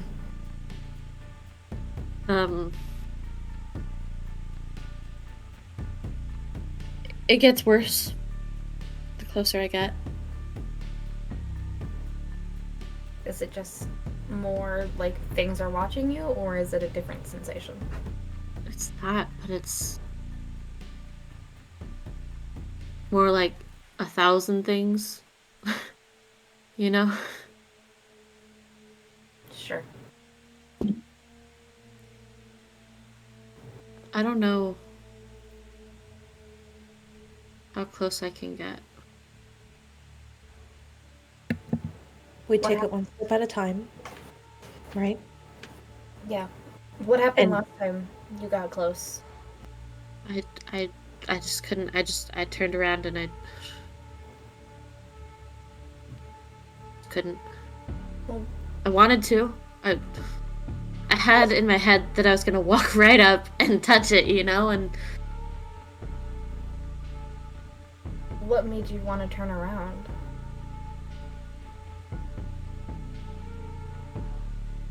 I just couldn't do it. I don't. Like it was like forcefully repelling you, or is it just became too uncomfortable? Second one, I think. The second one? Okay. I don't know. That might though. even be putting it mildly, though. We have no concept of how severe it is, what you're feeling right now. But Yeah. you're not doing it alone this time. Yeah. Shaw is sort of We're not splitting up. Shaw sort of frowns at this and says, "You couldn't get yourself across. You couldn't get yourself closer, but maybe we won't have the same problem. And if we don't, we keep driving, and then it's not you doing it." But what if it? What if I can't? What if? We'll figure it out when we get there. For now, just one step at a time. We're here with you.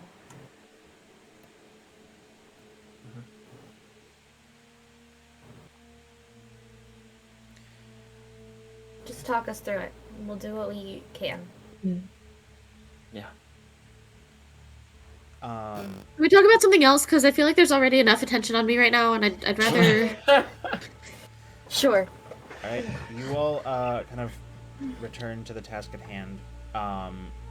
As the day grows darker, Anita makes the suggestion that you guys find a place to hole up for the night, operate in the daytime. At the very least, get eyes on your situation during the day. Yeah. And Let's take the night watch in teams as well. Mhm. No watching solo, especially as we get closer. all right. Then, in that case, as you all find a place to settle in for the evening, we are going to take our break now. So, let's go ahead and take a minute. We'll take about 10 and try to be back here as quickly as we can. We will be right back. Don't go anywhere.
Welcome back, everybody. We took a little longer to break them because due to unexpected circumstances, unexpected phone calls. But yes, we're back. When we left off, the group was just settling in for the night, for their first night they are spending in Denver, the sort of outskirts, kind of suburbs of the city. I think for the sake of this, it makes sense that the place that you guys have sort of holed up in is just sort of like a. Well, let's put it this way. Do you think you guys would have opted for some sort of residence, or would you have tried to find some other kind of place?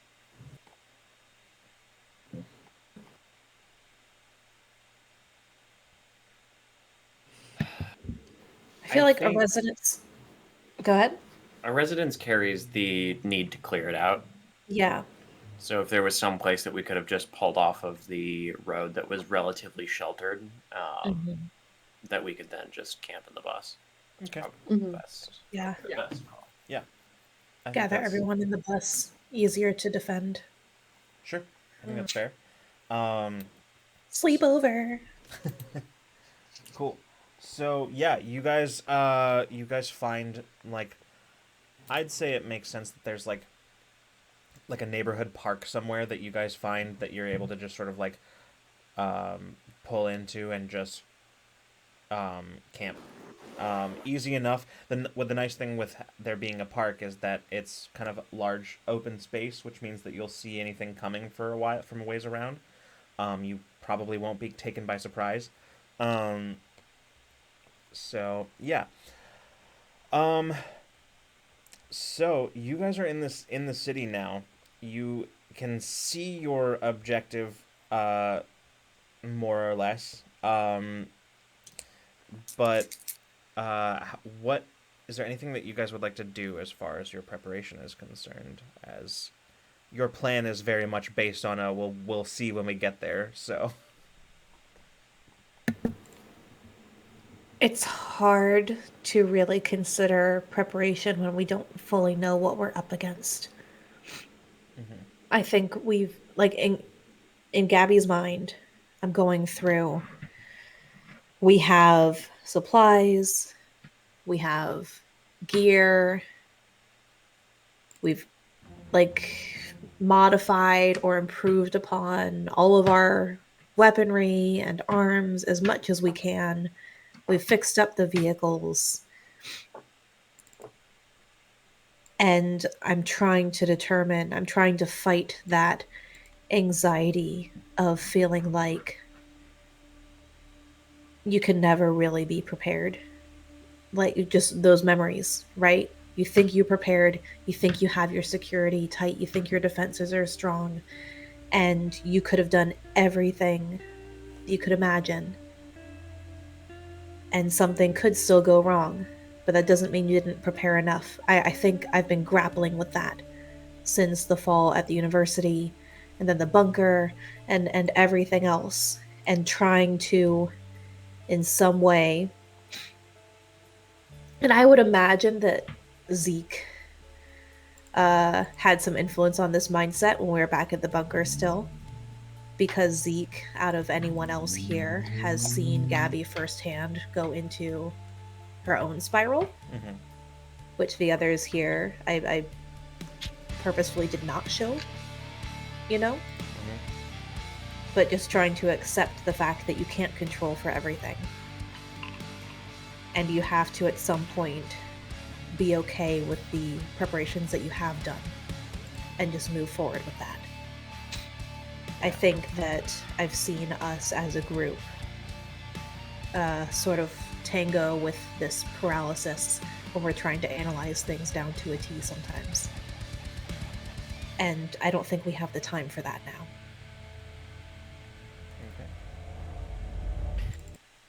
I think to put it in D&D terms, case is probably like, there were some sessions that I planned out meticulously because that's the kind of thing that you could do for it, and sometimes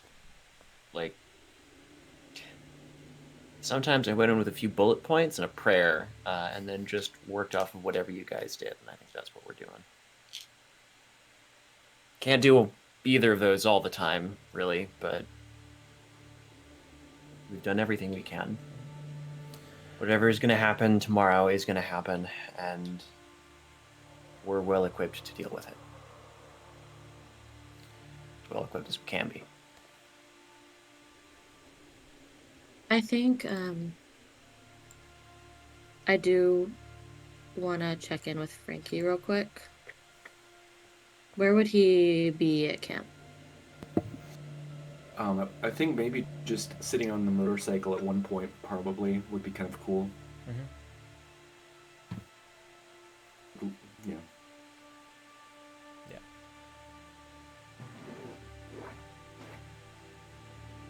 Hey. Hey, you.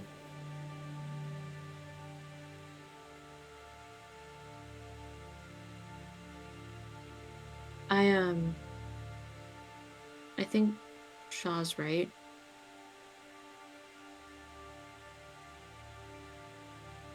When we get closer, I should probably be in a vehicle that I can't Oh, absolutely. self-eject from. You took the words right out of my mouth. I was thinking that exactly. Looks like I could strap you to myself and the bike, but that would just be like, why, when we have a bus. I mean, that makes more sense. Yeah. So I'm probably gonna be in there when we get closer. I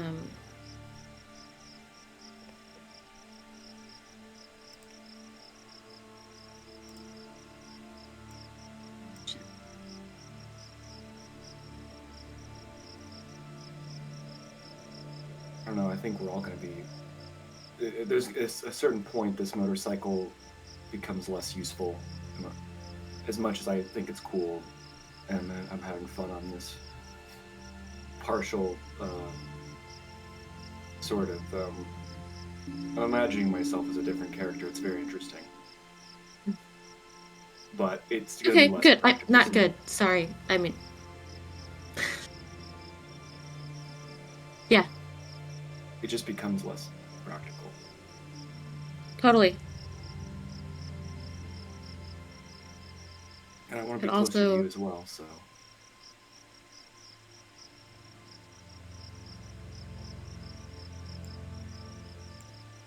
okay, cool.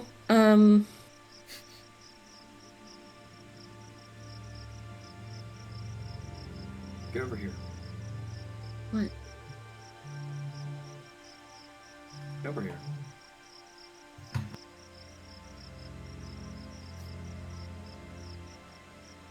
I'll walk a little bit closer.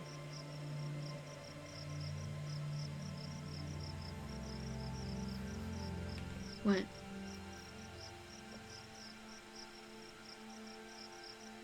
I'm gonna grab your hand and pull you in a little bit for a hug.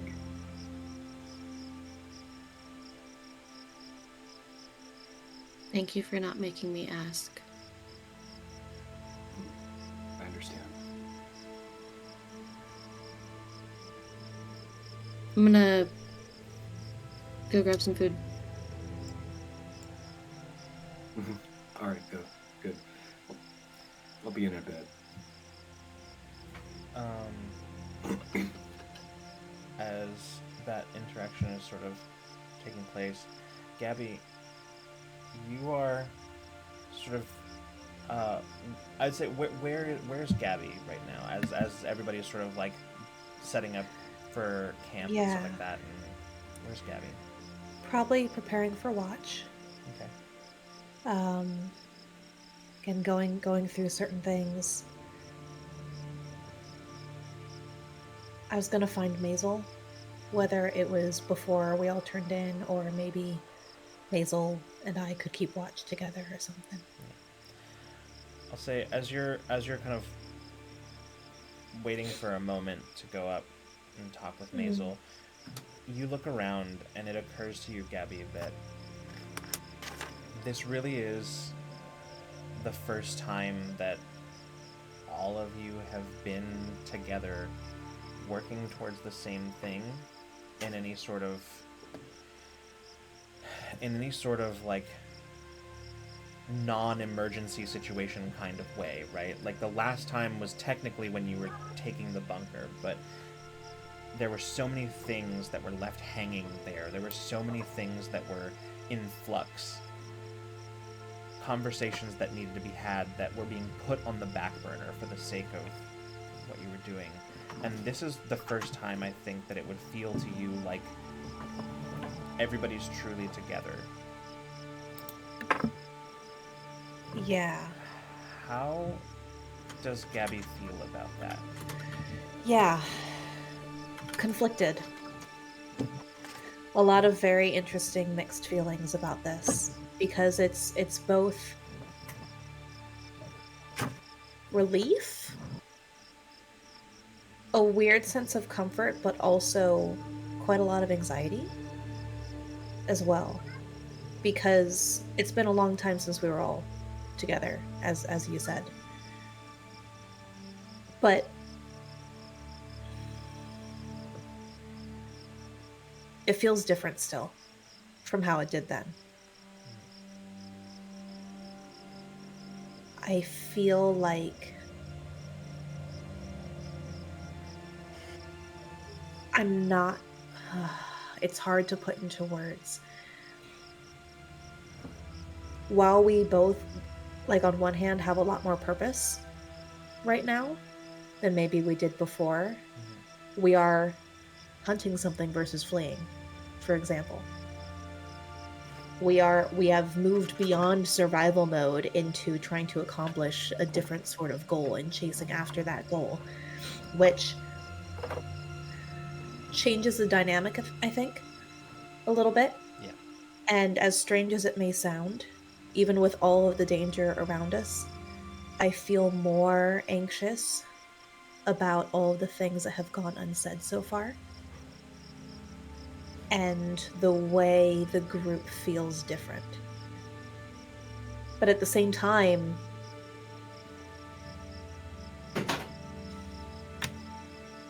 I think I don't feel as unstable with that or destabilized with that knowledge as I would have in the past, because we've spent a longer time fractured and figuring things out on our own, each of us in different ways. And I think that while previously Gabby's biggest fear was losing people and the group breaking apart and all of those different things, I don't know if I've got that fear anymore. I think that I've started to find more comfort in being self-sufficient, having a role, doing the things that we were doing at the bunker, not being quite as reliant. I think there's a difference between having that trust in people because you have to and you don't know what else to do, and having the trust in the people around you because it's actually sincere and informed and you know we've got it. In the past, that trust and that reliance was out of survival and necessity because Gabby didn't know anything else. And with everything else going around us, maybe it was a little bit of that trauma, you know, just clinging to people. I think we've all still got trauma, but I think it's changed. I think it would also occur to Gabby that this goes back long before the end of the world. As you remember your first day of school so many years ago, it feels like a lifetime ago. You remember being so deeply anxious. You remember walking into that building for the first time, feeling like there was just feeling so exposed and alone. And then the absolute relief that you felt when you were invited to be part of this group. And the fact that the whole time that you were in school and long afterwards, you felt that same sense of relief was just... it was always with you. that feeling, that need to be here, that feeling that being with this group was the only thing that made everything okay. And now, looking back on it, you realize it's not just that you felt that way, or you realize that you felt that way, it's now that you realize it as distinct from how you feel now. And it's a little bit unsettling to have that realization, and I think that's hitting more right now in this bus, looking around. Yeah, it's a good thing. Yeah. It's a good progression, but it is kind of unsettling. Like, oh, that thing I was clinging to, I don't need anymore. It's like letting go of a security blanket. Yeah. And as you're having that thought, you kind of realize that you've sort of been staring. You kind of come back to yourself. You realize you've kind of been sort of spacing out towards Maisel, who has at this point noticed that you've been sort of looking at her for a while. Yeah. You're muted. The 1,000-mile stare. Yeah, just cooking, but like continuing like, what's going? Hello? Hi? Yeah, I think it's pretty obvious to Maisel that Gabby is sort of like, she's watching you, but then also like she's definitely not looking at you. And then I think you notice the moment she comes back to herself.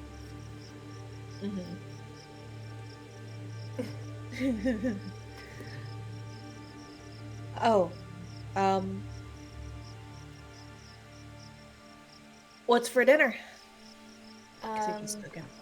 Yeah, mushroom congee. We have rice and foraged mushrooms and stuff, so trying to make good things with little stuff.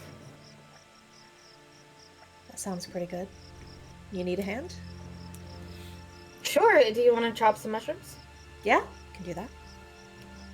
Just kind of boiling the rice and making sure it doesn't stick. You okay? Yeah, actually. I've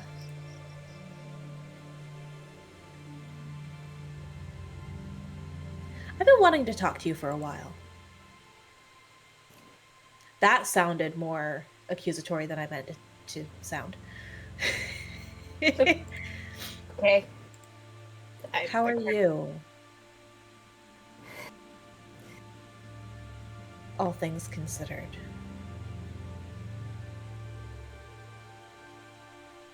Better, I think. I don't know. I prefer not having everything on my shoulders, I guess. Just helping where I can is a little bit better. I know not a lot of people trust me right now, so... I don't know if it's trust.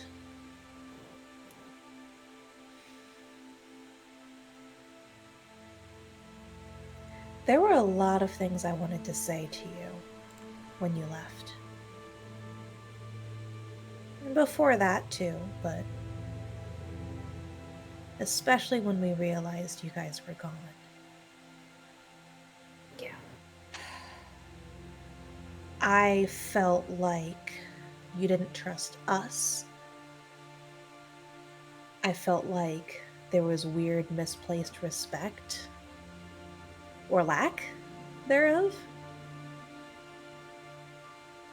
You acted like everything was on your shoulders. And I'm sure you probably felt that way. Yeah. But it never had to be.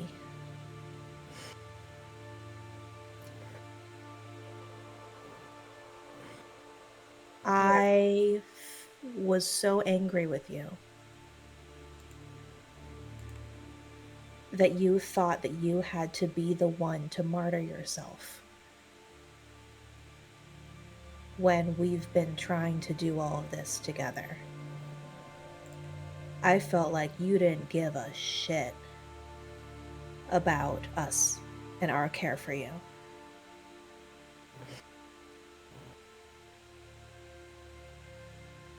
Notice how I used the past tense, though. There.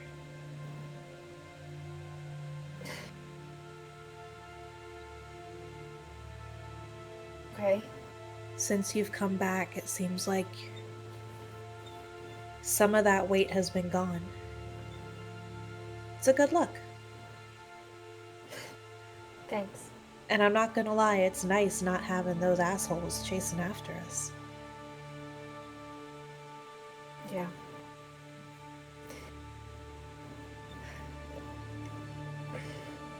I guess in a way, it's not that I didn't trust you all to. I think I maybe trusted you all to take care of yourselves too much. I just didn't think that I was important. And I'm trying to not think that. It's hard. But I thought that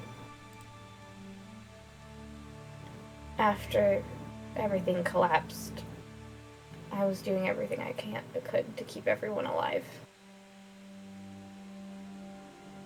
And at a certain point, I just didn't trust myself anymore. I didn't trust myself to make the right decisions anymore. I knew that you were angry at me for not letting you go back. And that really not at me.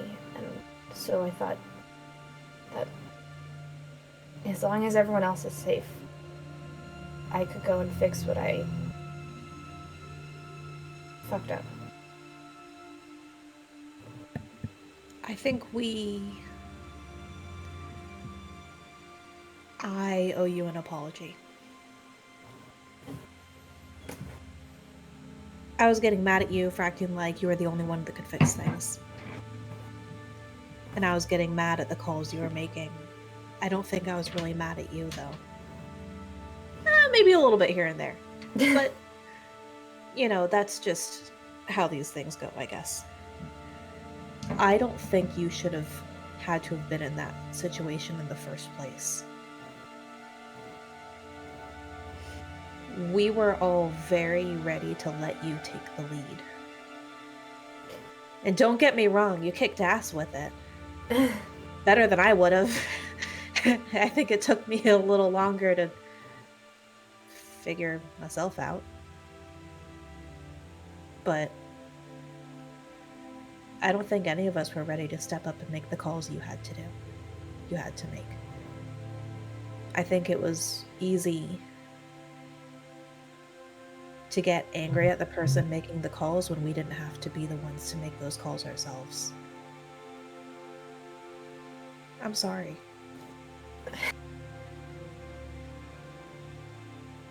Thanks. Thanks.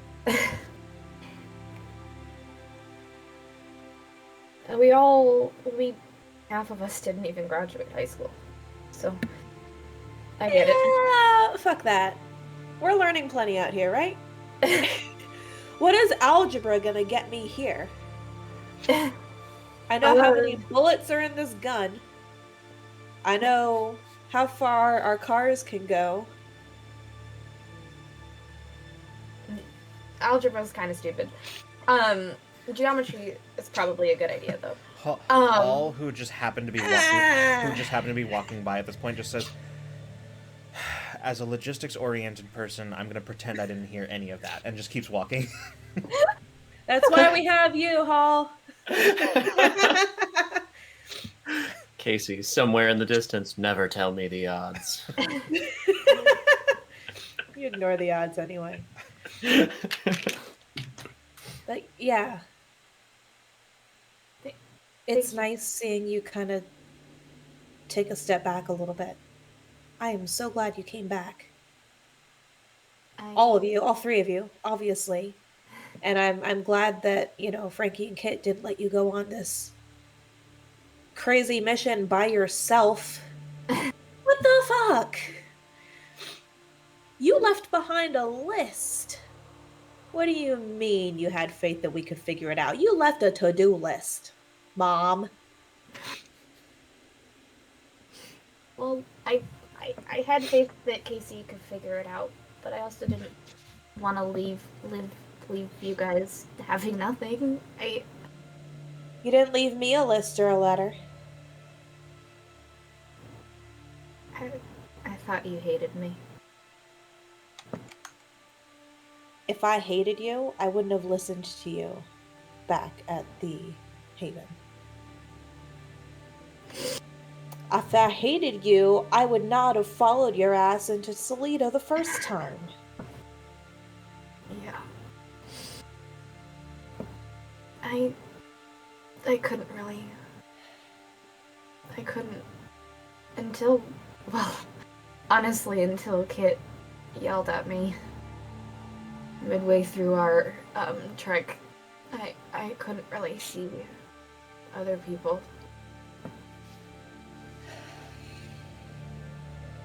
I'm sorry. It's okay.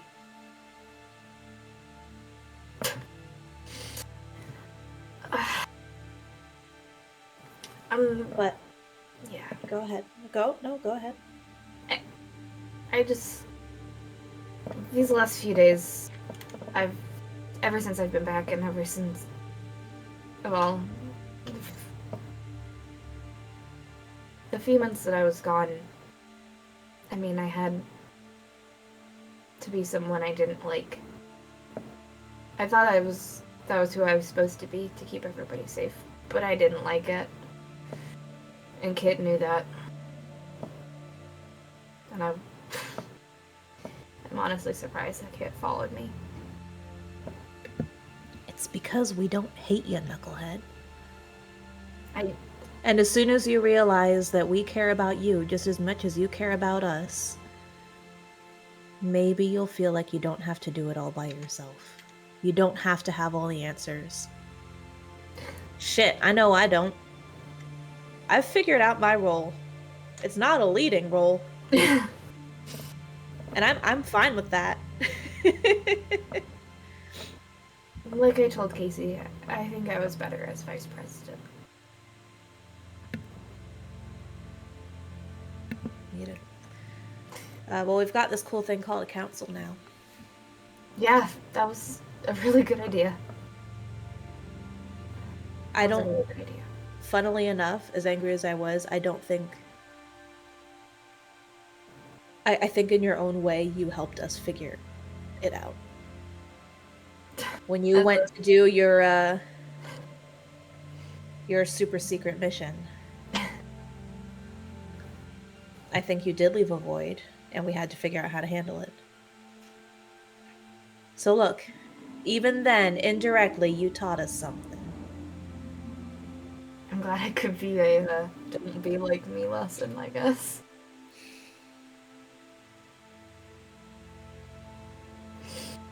I don't know.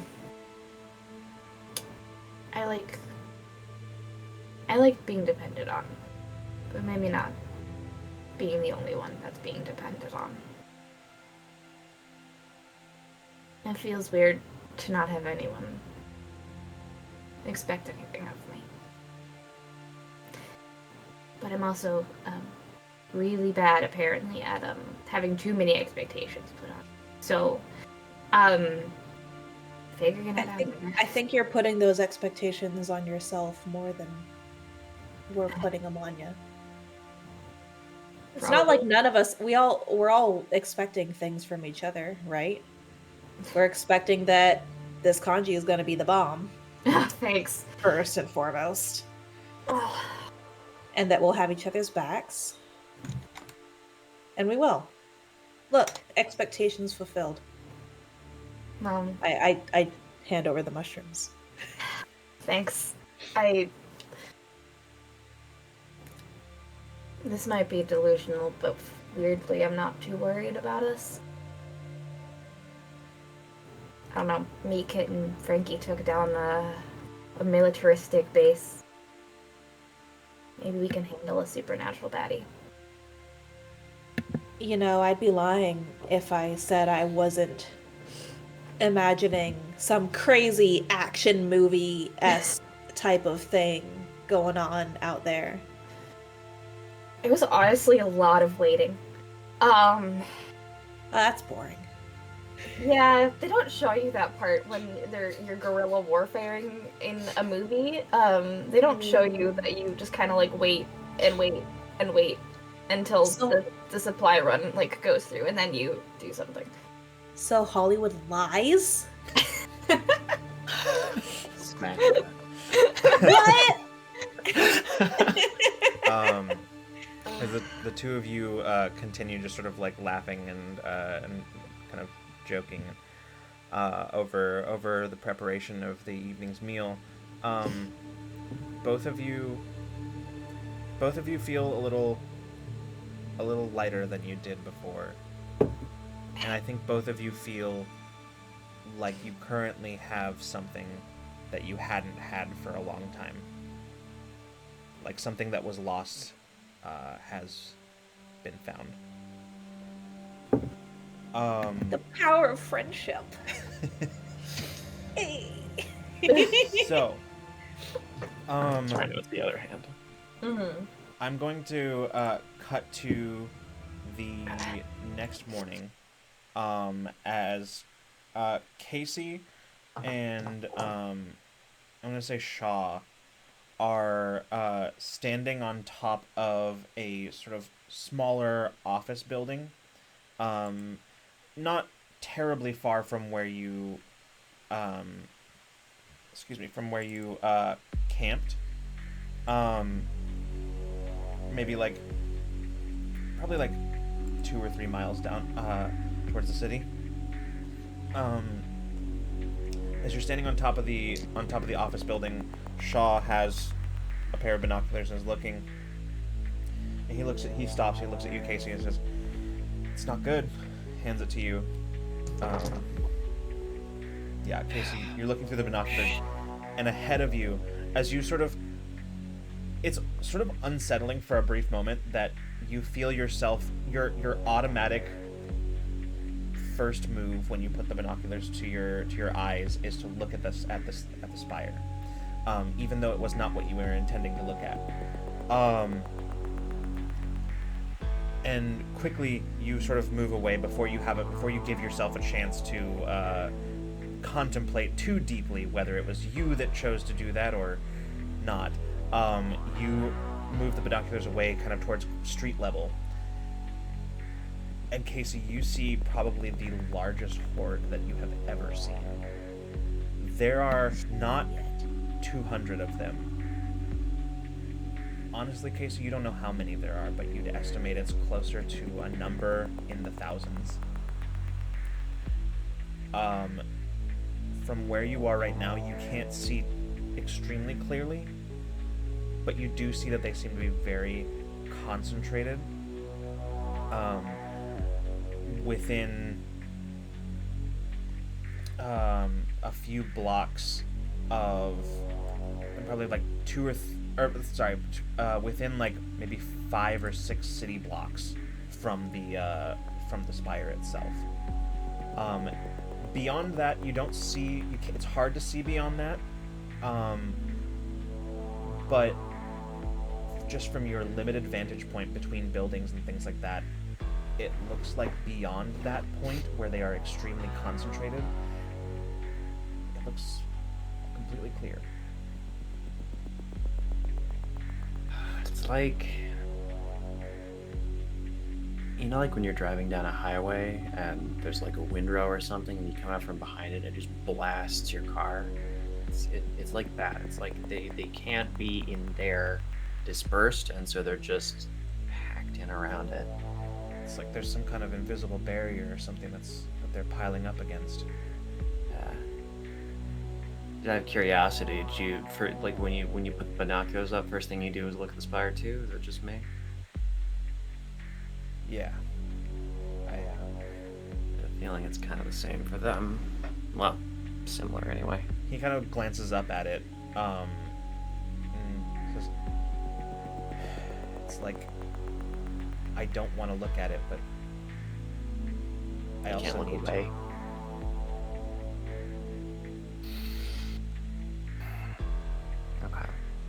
So, can we even draw that many off? I doubt it. Especially if... The thing that we're not talking about? Yeah. They can't get any closer than that. But look, and he kind of points a little closer, and kind of, like, you take the binoculars and you look, and you can see a little, not quite to where you are, but you can kind of see in other places that there are small groups or stragglers, individuals that are moving slowly and not particularly directly, but undoubtedly they're moving towards the spire. In fact, the majority of the movement in the city of the dead that you can see is moving towards the spire. Shaw says, it's not just that they can't get close, it's that something is pulling them in. It's like they're trying to get as close as they can, and that's why they're all bunched up there. There's nothing that we can do that would make enough noise to distract, get them away from it. And if there's couple thousand on this side, it's probably like this on all sides, right? I would be willing to bet that if we could get up in the air and look down, there'd be a perfectly even radius ring around this damn thing. God, I miss your helicopter right about fucking now. Yeah. Not to mention the rockets that thing could fire. Take a little napalm. Hell yeah. He looks ahead and just shakes his head at this whole thing. He says, so somewhere in all that shit, we gotta find one pinstriped motherfucker.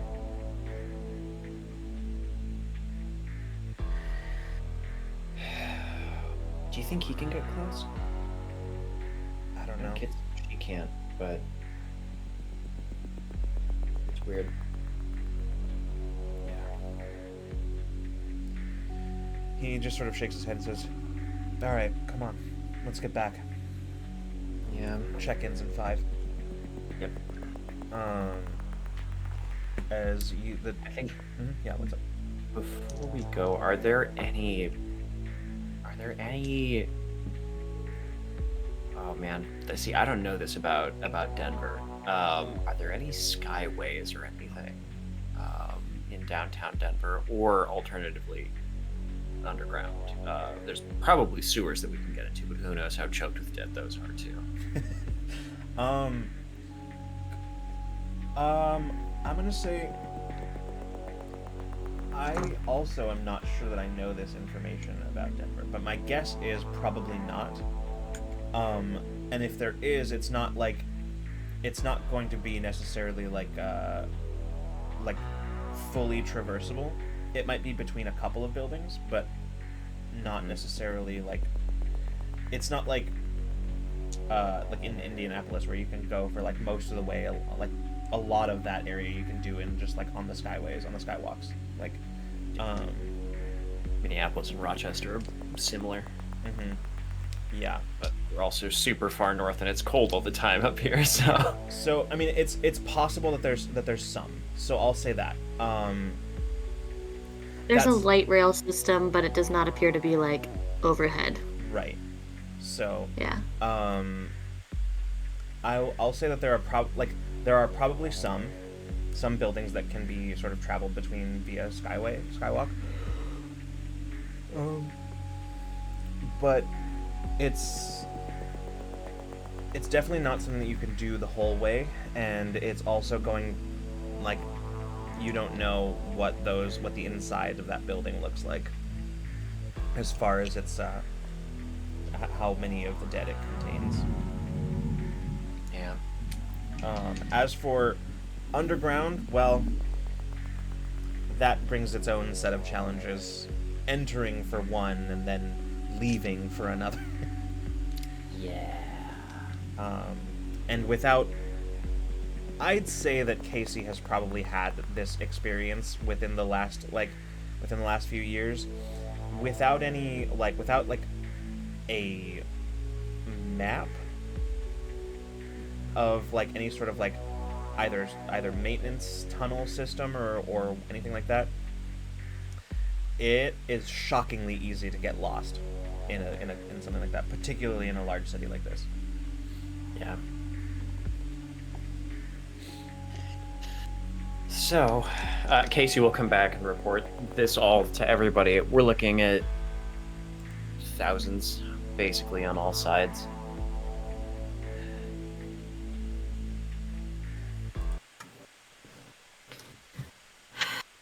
I'm not surprised, honestly.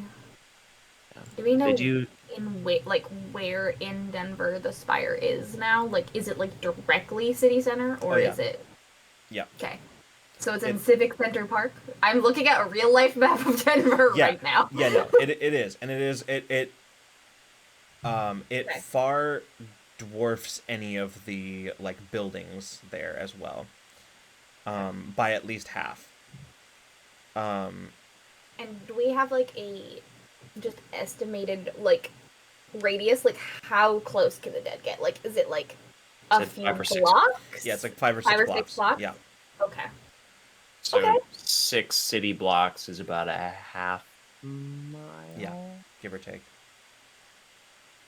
Okay, I'm just gonna do a quick little screenshot. We're gonna make this right now.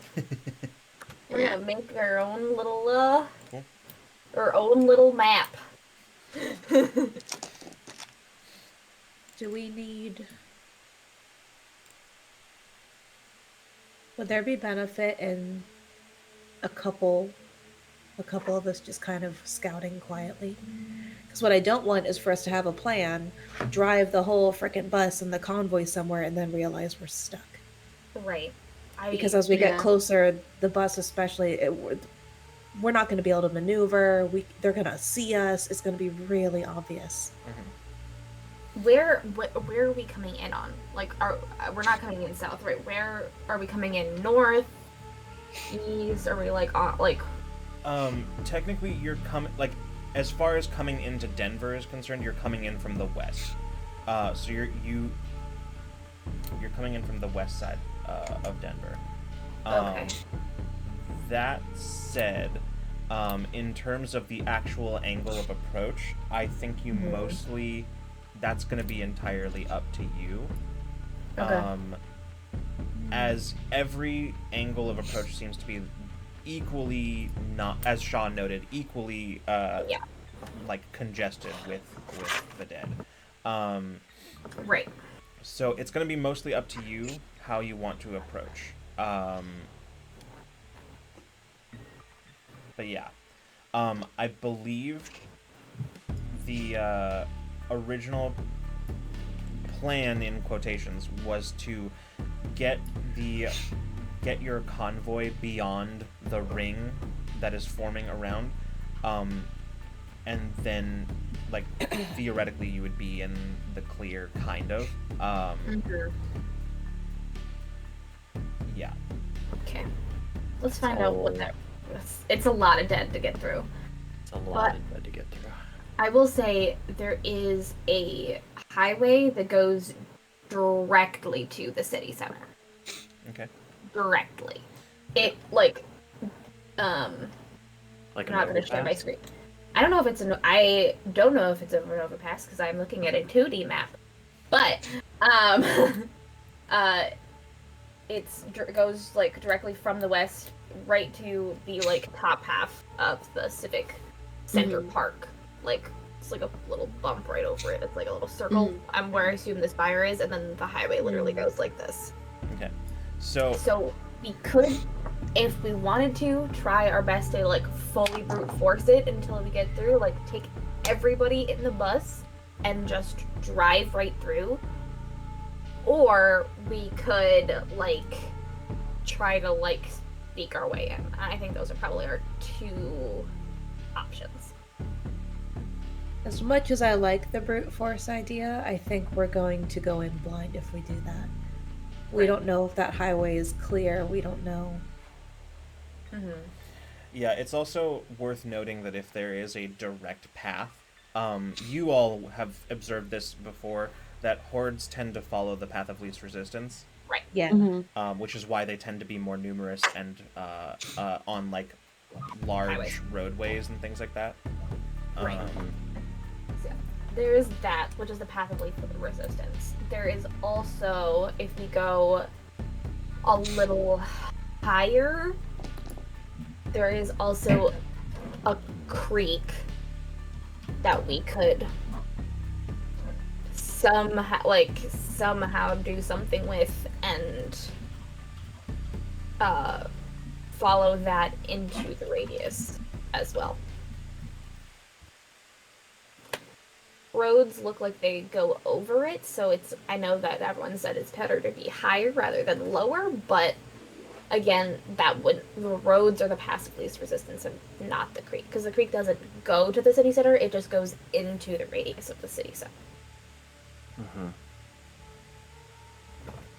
I'm imagining we have just like a tourist map or something, like welcome to Denver, and we have it stretched out. Yeah, at the rest stop we were at, we like the rest stop we were at, we have it. We're just stretched trying out. to piece things together and color things and mark them with like a circle of like the 5 to 6 block radius. Yeah. Yeah.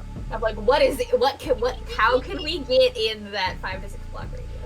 How far out does it get? Does it start to get dense with the like horde? It probably, Like, where's the outskirt of that? I'd say that it probably as far back as like maybe like probably like 10, 12 blocks is when it's like, not that it's that thick, it's just that like it gets dense around that, like that perimeter, like to the point where they are like shoulder to shoulder, but even outside of that, up to about the 10 or 12 block area, it essentially gets like it's dense only in the sense that there's like not more than a few feet in between any of them, and then beyond that it's just sort of like stragglers coming in from any which direction. Okay. So Oh yeah, there is like right outside that radius of like the 10 to 12 block, there is a river with a bunch of parks on the side of it. That might be a good idea to try to get to, so then to like have scouts from there. Because if it's like, yeah. I bet you anything there's like canoe and tube rentals. Yeah, I mean there's apparently, according to this map of tourist locations, there is an aquarium right there. All the fish are definitely dead. But Casey, deeply sad for a moment. yeah, we could go completely on the other side of the city and go to the zoo. Also, I wonder what zoos. We haven't been to a zoo. This is completely out. What are the zoos like after the end of the world? So, what I'm hearing is that after we blow up the spire, we come back later for the zoo. Go see some monkeys. Either all of the animals are dead, or they have escaped, and now there's just They live here! I'm so sorry, but the first thing that my brain supplied in response to that was John Mulaney, there's a horse loose in the hospital! There's a lion loose in Denver! Quite a few of them by this point. There's a pride of lions that feed on the dead. And Season 3, y'all. Season 3. Zombies in the wild. The urban jungle. Like leopards or tigers or something. The lions probably wouldn't survive in like the cold aspect.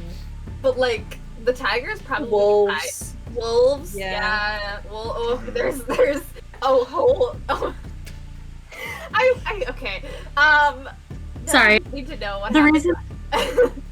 The reason I was asking how far back the like horde is I think if we are doing like smaller scouting missions, I do want to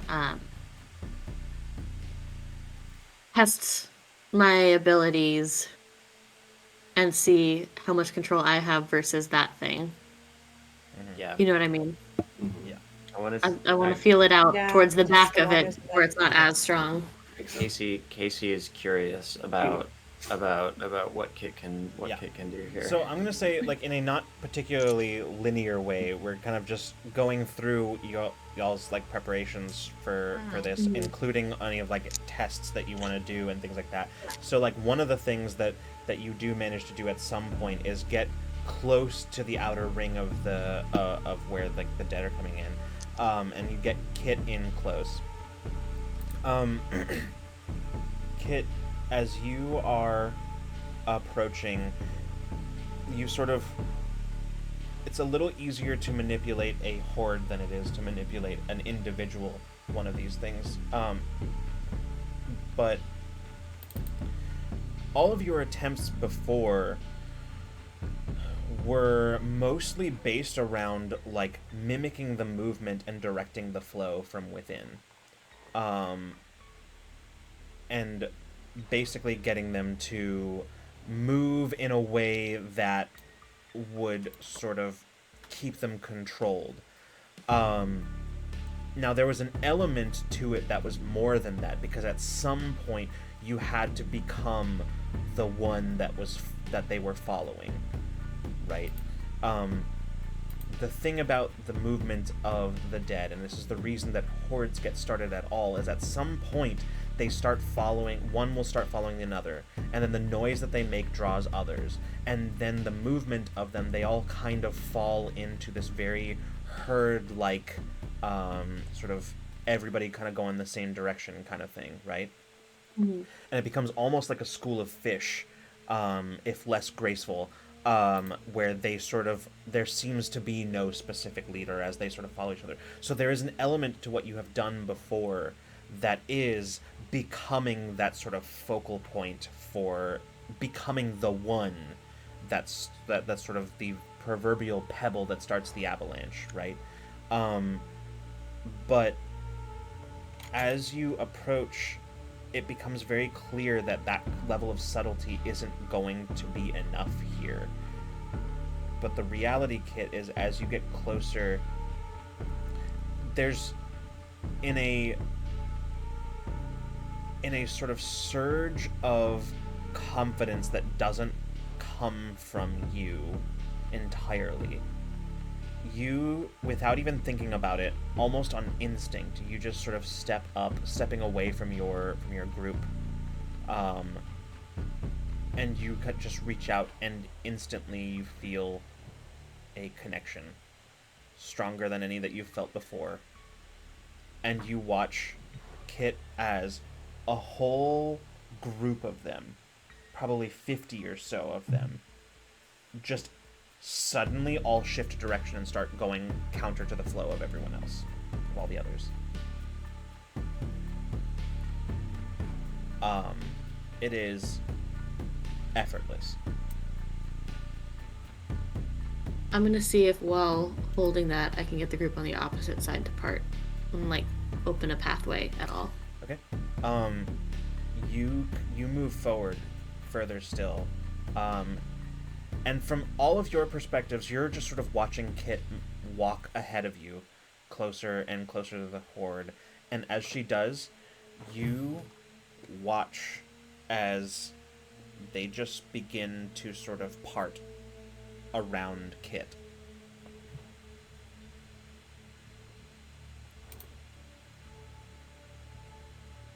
I'm gonna turn around and glance back at everybody.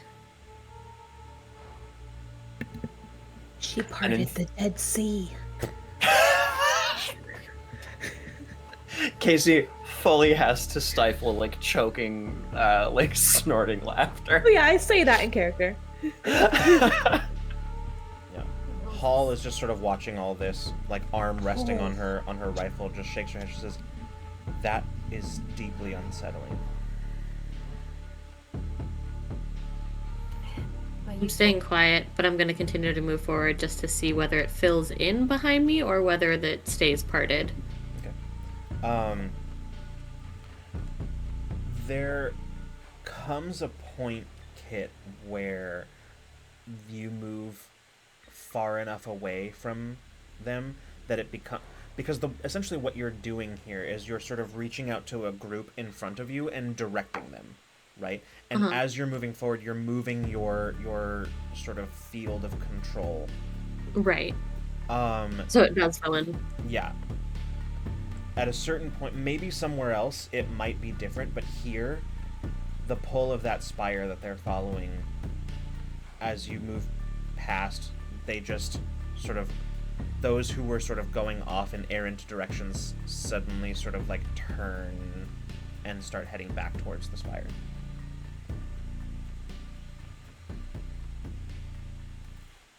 I'm gonna see them filling in and like separating me from everybody, and immediately turn around and head back. I do not like that. Yeah, as you do that, you kind of drop this a little bit, and they start kind of filling in this sort of space that you've created, and you manage, because you're not like to the place where they're all like packed in shoulder to shoulder. You're able to sort of like carefully weave your way through them without their notice as they go back to how they were before you did anything.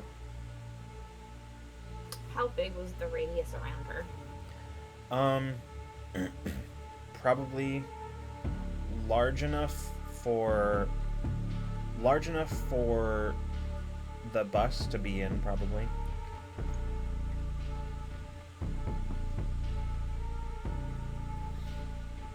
So we could all Drive through. I guess the next test is to see whether I need to be inside the bus or on top of it. All right. In order to have control. Because like if I'm in the bus, I don't know how well I can. Yeah, I'll say with all of this, you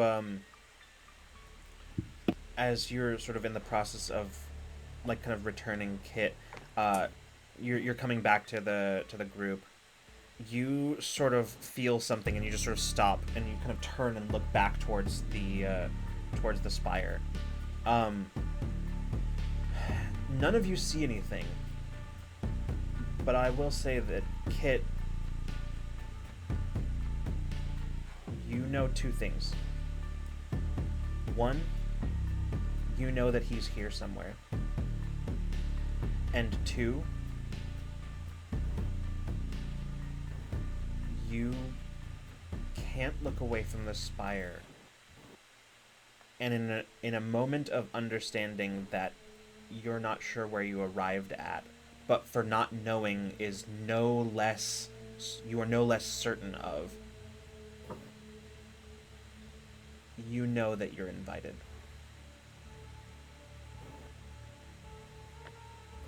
Both of you are.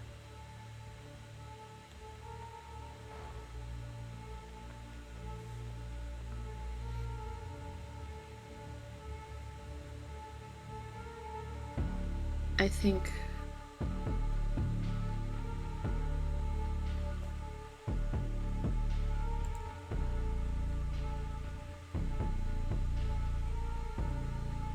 think I can pass through. Do you think you can get us in too? It looked like there was enough room for the bus.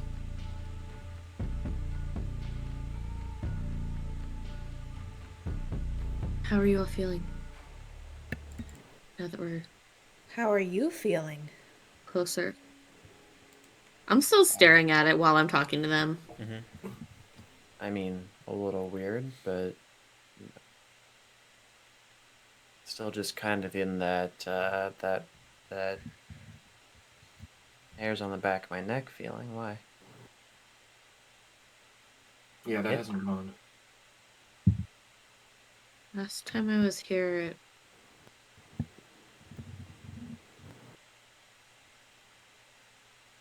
I kind of blink. Am I able to look away? Yeah. Now that I'm... Okay.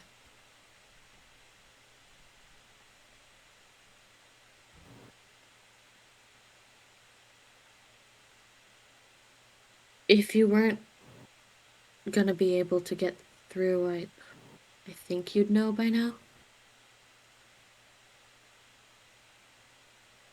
It got worse when I was closer, so...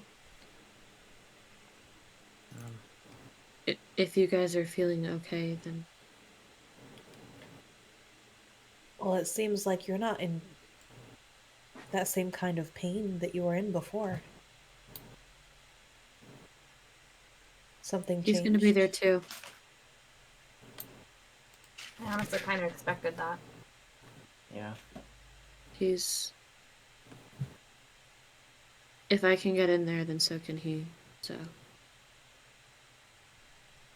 Alright. Well, at least we know where she'll be. That's been our goal, right? Mm-hmm. And there's more of us. Shaw looks around. He says, "Look, if we're gonna do this, it might be risky, but I still think we should bring everything we've got, not just the bus." Oh, hell yeah. I mean, I don't know how I feel about people on that motorcycle. Well, maybe not the motorcycle, but Yeah, motorcycles. Yeah. but I think Sorry, we should bring Frankie. the SUV. We should bring it all. Yeah. We still have a plan. Yeah. And we Okay. can't haul that stuff in without, so. As soon as we We're get in there, as deployed. soon as we get past their perimeter, we stick to the original plan. We set up the SUV and the bus in a barrier, and we proceed from there. Once we're in, we'll see whatever we see, and we'll figure that shit out. But we need a defensive location. okay. Agreed. Yeah. Okay.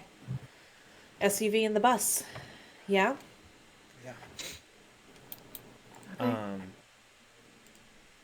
You all load back up into your respective vehicles. Sans motorcycle.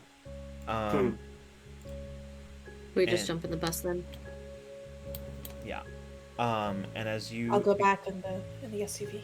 you begin driving forward, and Kit, as you get close, you begin sort of exerting that same kind of will over the horde. And there's a moment where you feel they aren't responding like they should. Like that moment of connection you felt before, it's not there anymore. And then you realize that it's not there, but rather that it's already been occupied. And the moment you have that thought, you watch as the horde begins to shift. All of them. Clearing the path directly to the spire. Did you do that?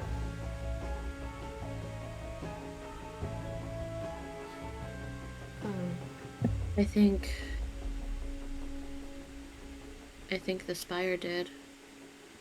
Shaw looks Neither up. that or him, but Shaw looks ahead and he just says, "Well, that's just fucking great."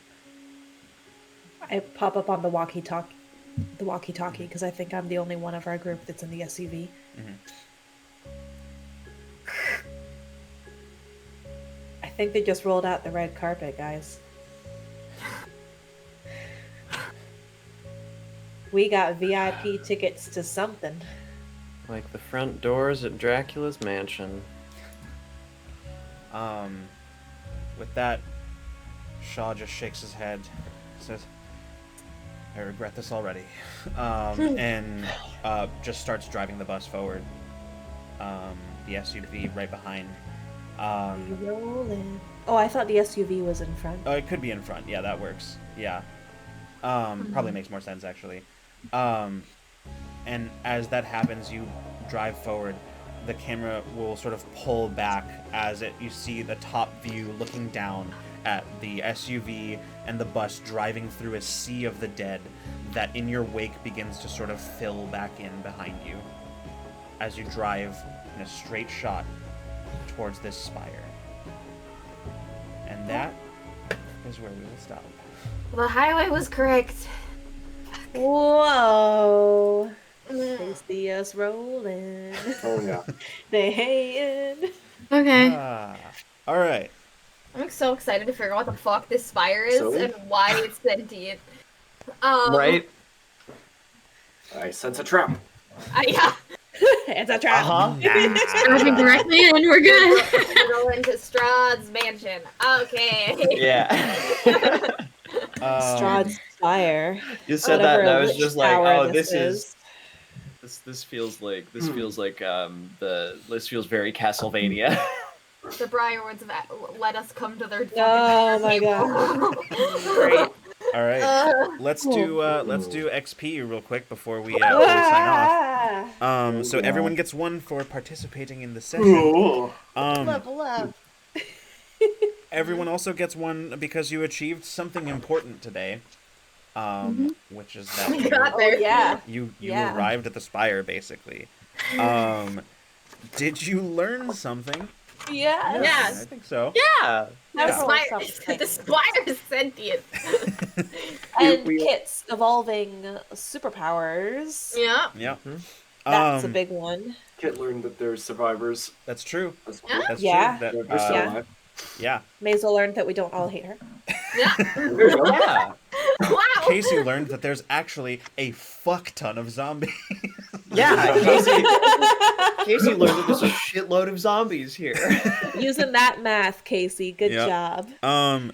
Did you explore at least one new sector? I think the answer to this time is yes, Yes. actually. Yep. Finally. Yep. Yeah. There were scout rolls made. There were new sectors traveled through. It yes, it counts. Yeah. Like I said, I only count the exploration of sectors. Like I don't count traveling through them, but traveling through them and also making scout rolls in those sectors, that's what I count. So which happened.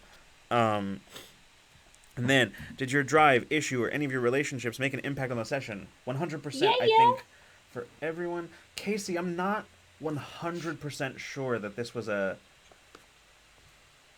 I don't... Yeah, I don't know that Casey didn't have a lot to do this episode. Yeah. And I would so, in part because I had to keep taking calls from the hospital. I would almost say happens. that while Frankie was a large participant in this, I'm not sure that I would say that the answer for Frankie's on this was yes necessarily, unless you can think of something that I'm missing, Freeman. The drive issue or relationship changed what? That had an impact on the session. My relationship made it so I had left my motorcycle behind. That's, I would you know say what? that's an impact. That's fair. That's a good point. I'd forgotten that scene already, but you're right. I left my motorcycle behind. That's Not my the hog. It's I'm sure there, yeah, that was my I'm thing. counting it, but not because of the motorcycle, but more because of the weight of that scene. But Yeah. and then of course there was in fact a dearly departed. So I'm gonna roll a double low here, Yay. Allison. You get 2 XP additional. Cool. Nice. Beautiful. All right. I level up. Woohoo! Me too. I'm so I feel close. like I should maybe take close combat or something. I don't know. All right. Yeah. Cool. Yeah. Well, Yeah. next time we will be in the end game for this. So, so next time will either be the thrilling conclusion to Tomorrow is Dead, or it may not be. We'll see, depending on Or how the things go. Potential It might be the penultimate, yeah. Right? Potential penultimate, yep. Will it be the penultimate episode or the ultimate episode? Tune in next week. to Stay find out. tuned to Yeah. find out. All right, everybody. Thank you so much for coming in and tuning in with us once again. We'll see you next week for more of this. But if not, we'll see you the next time we decide to come roll with us. Good night and good zone. Bye. Bye.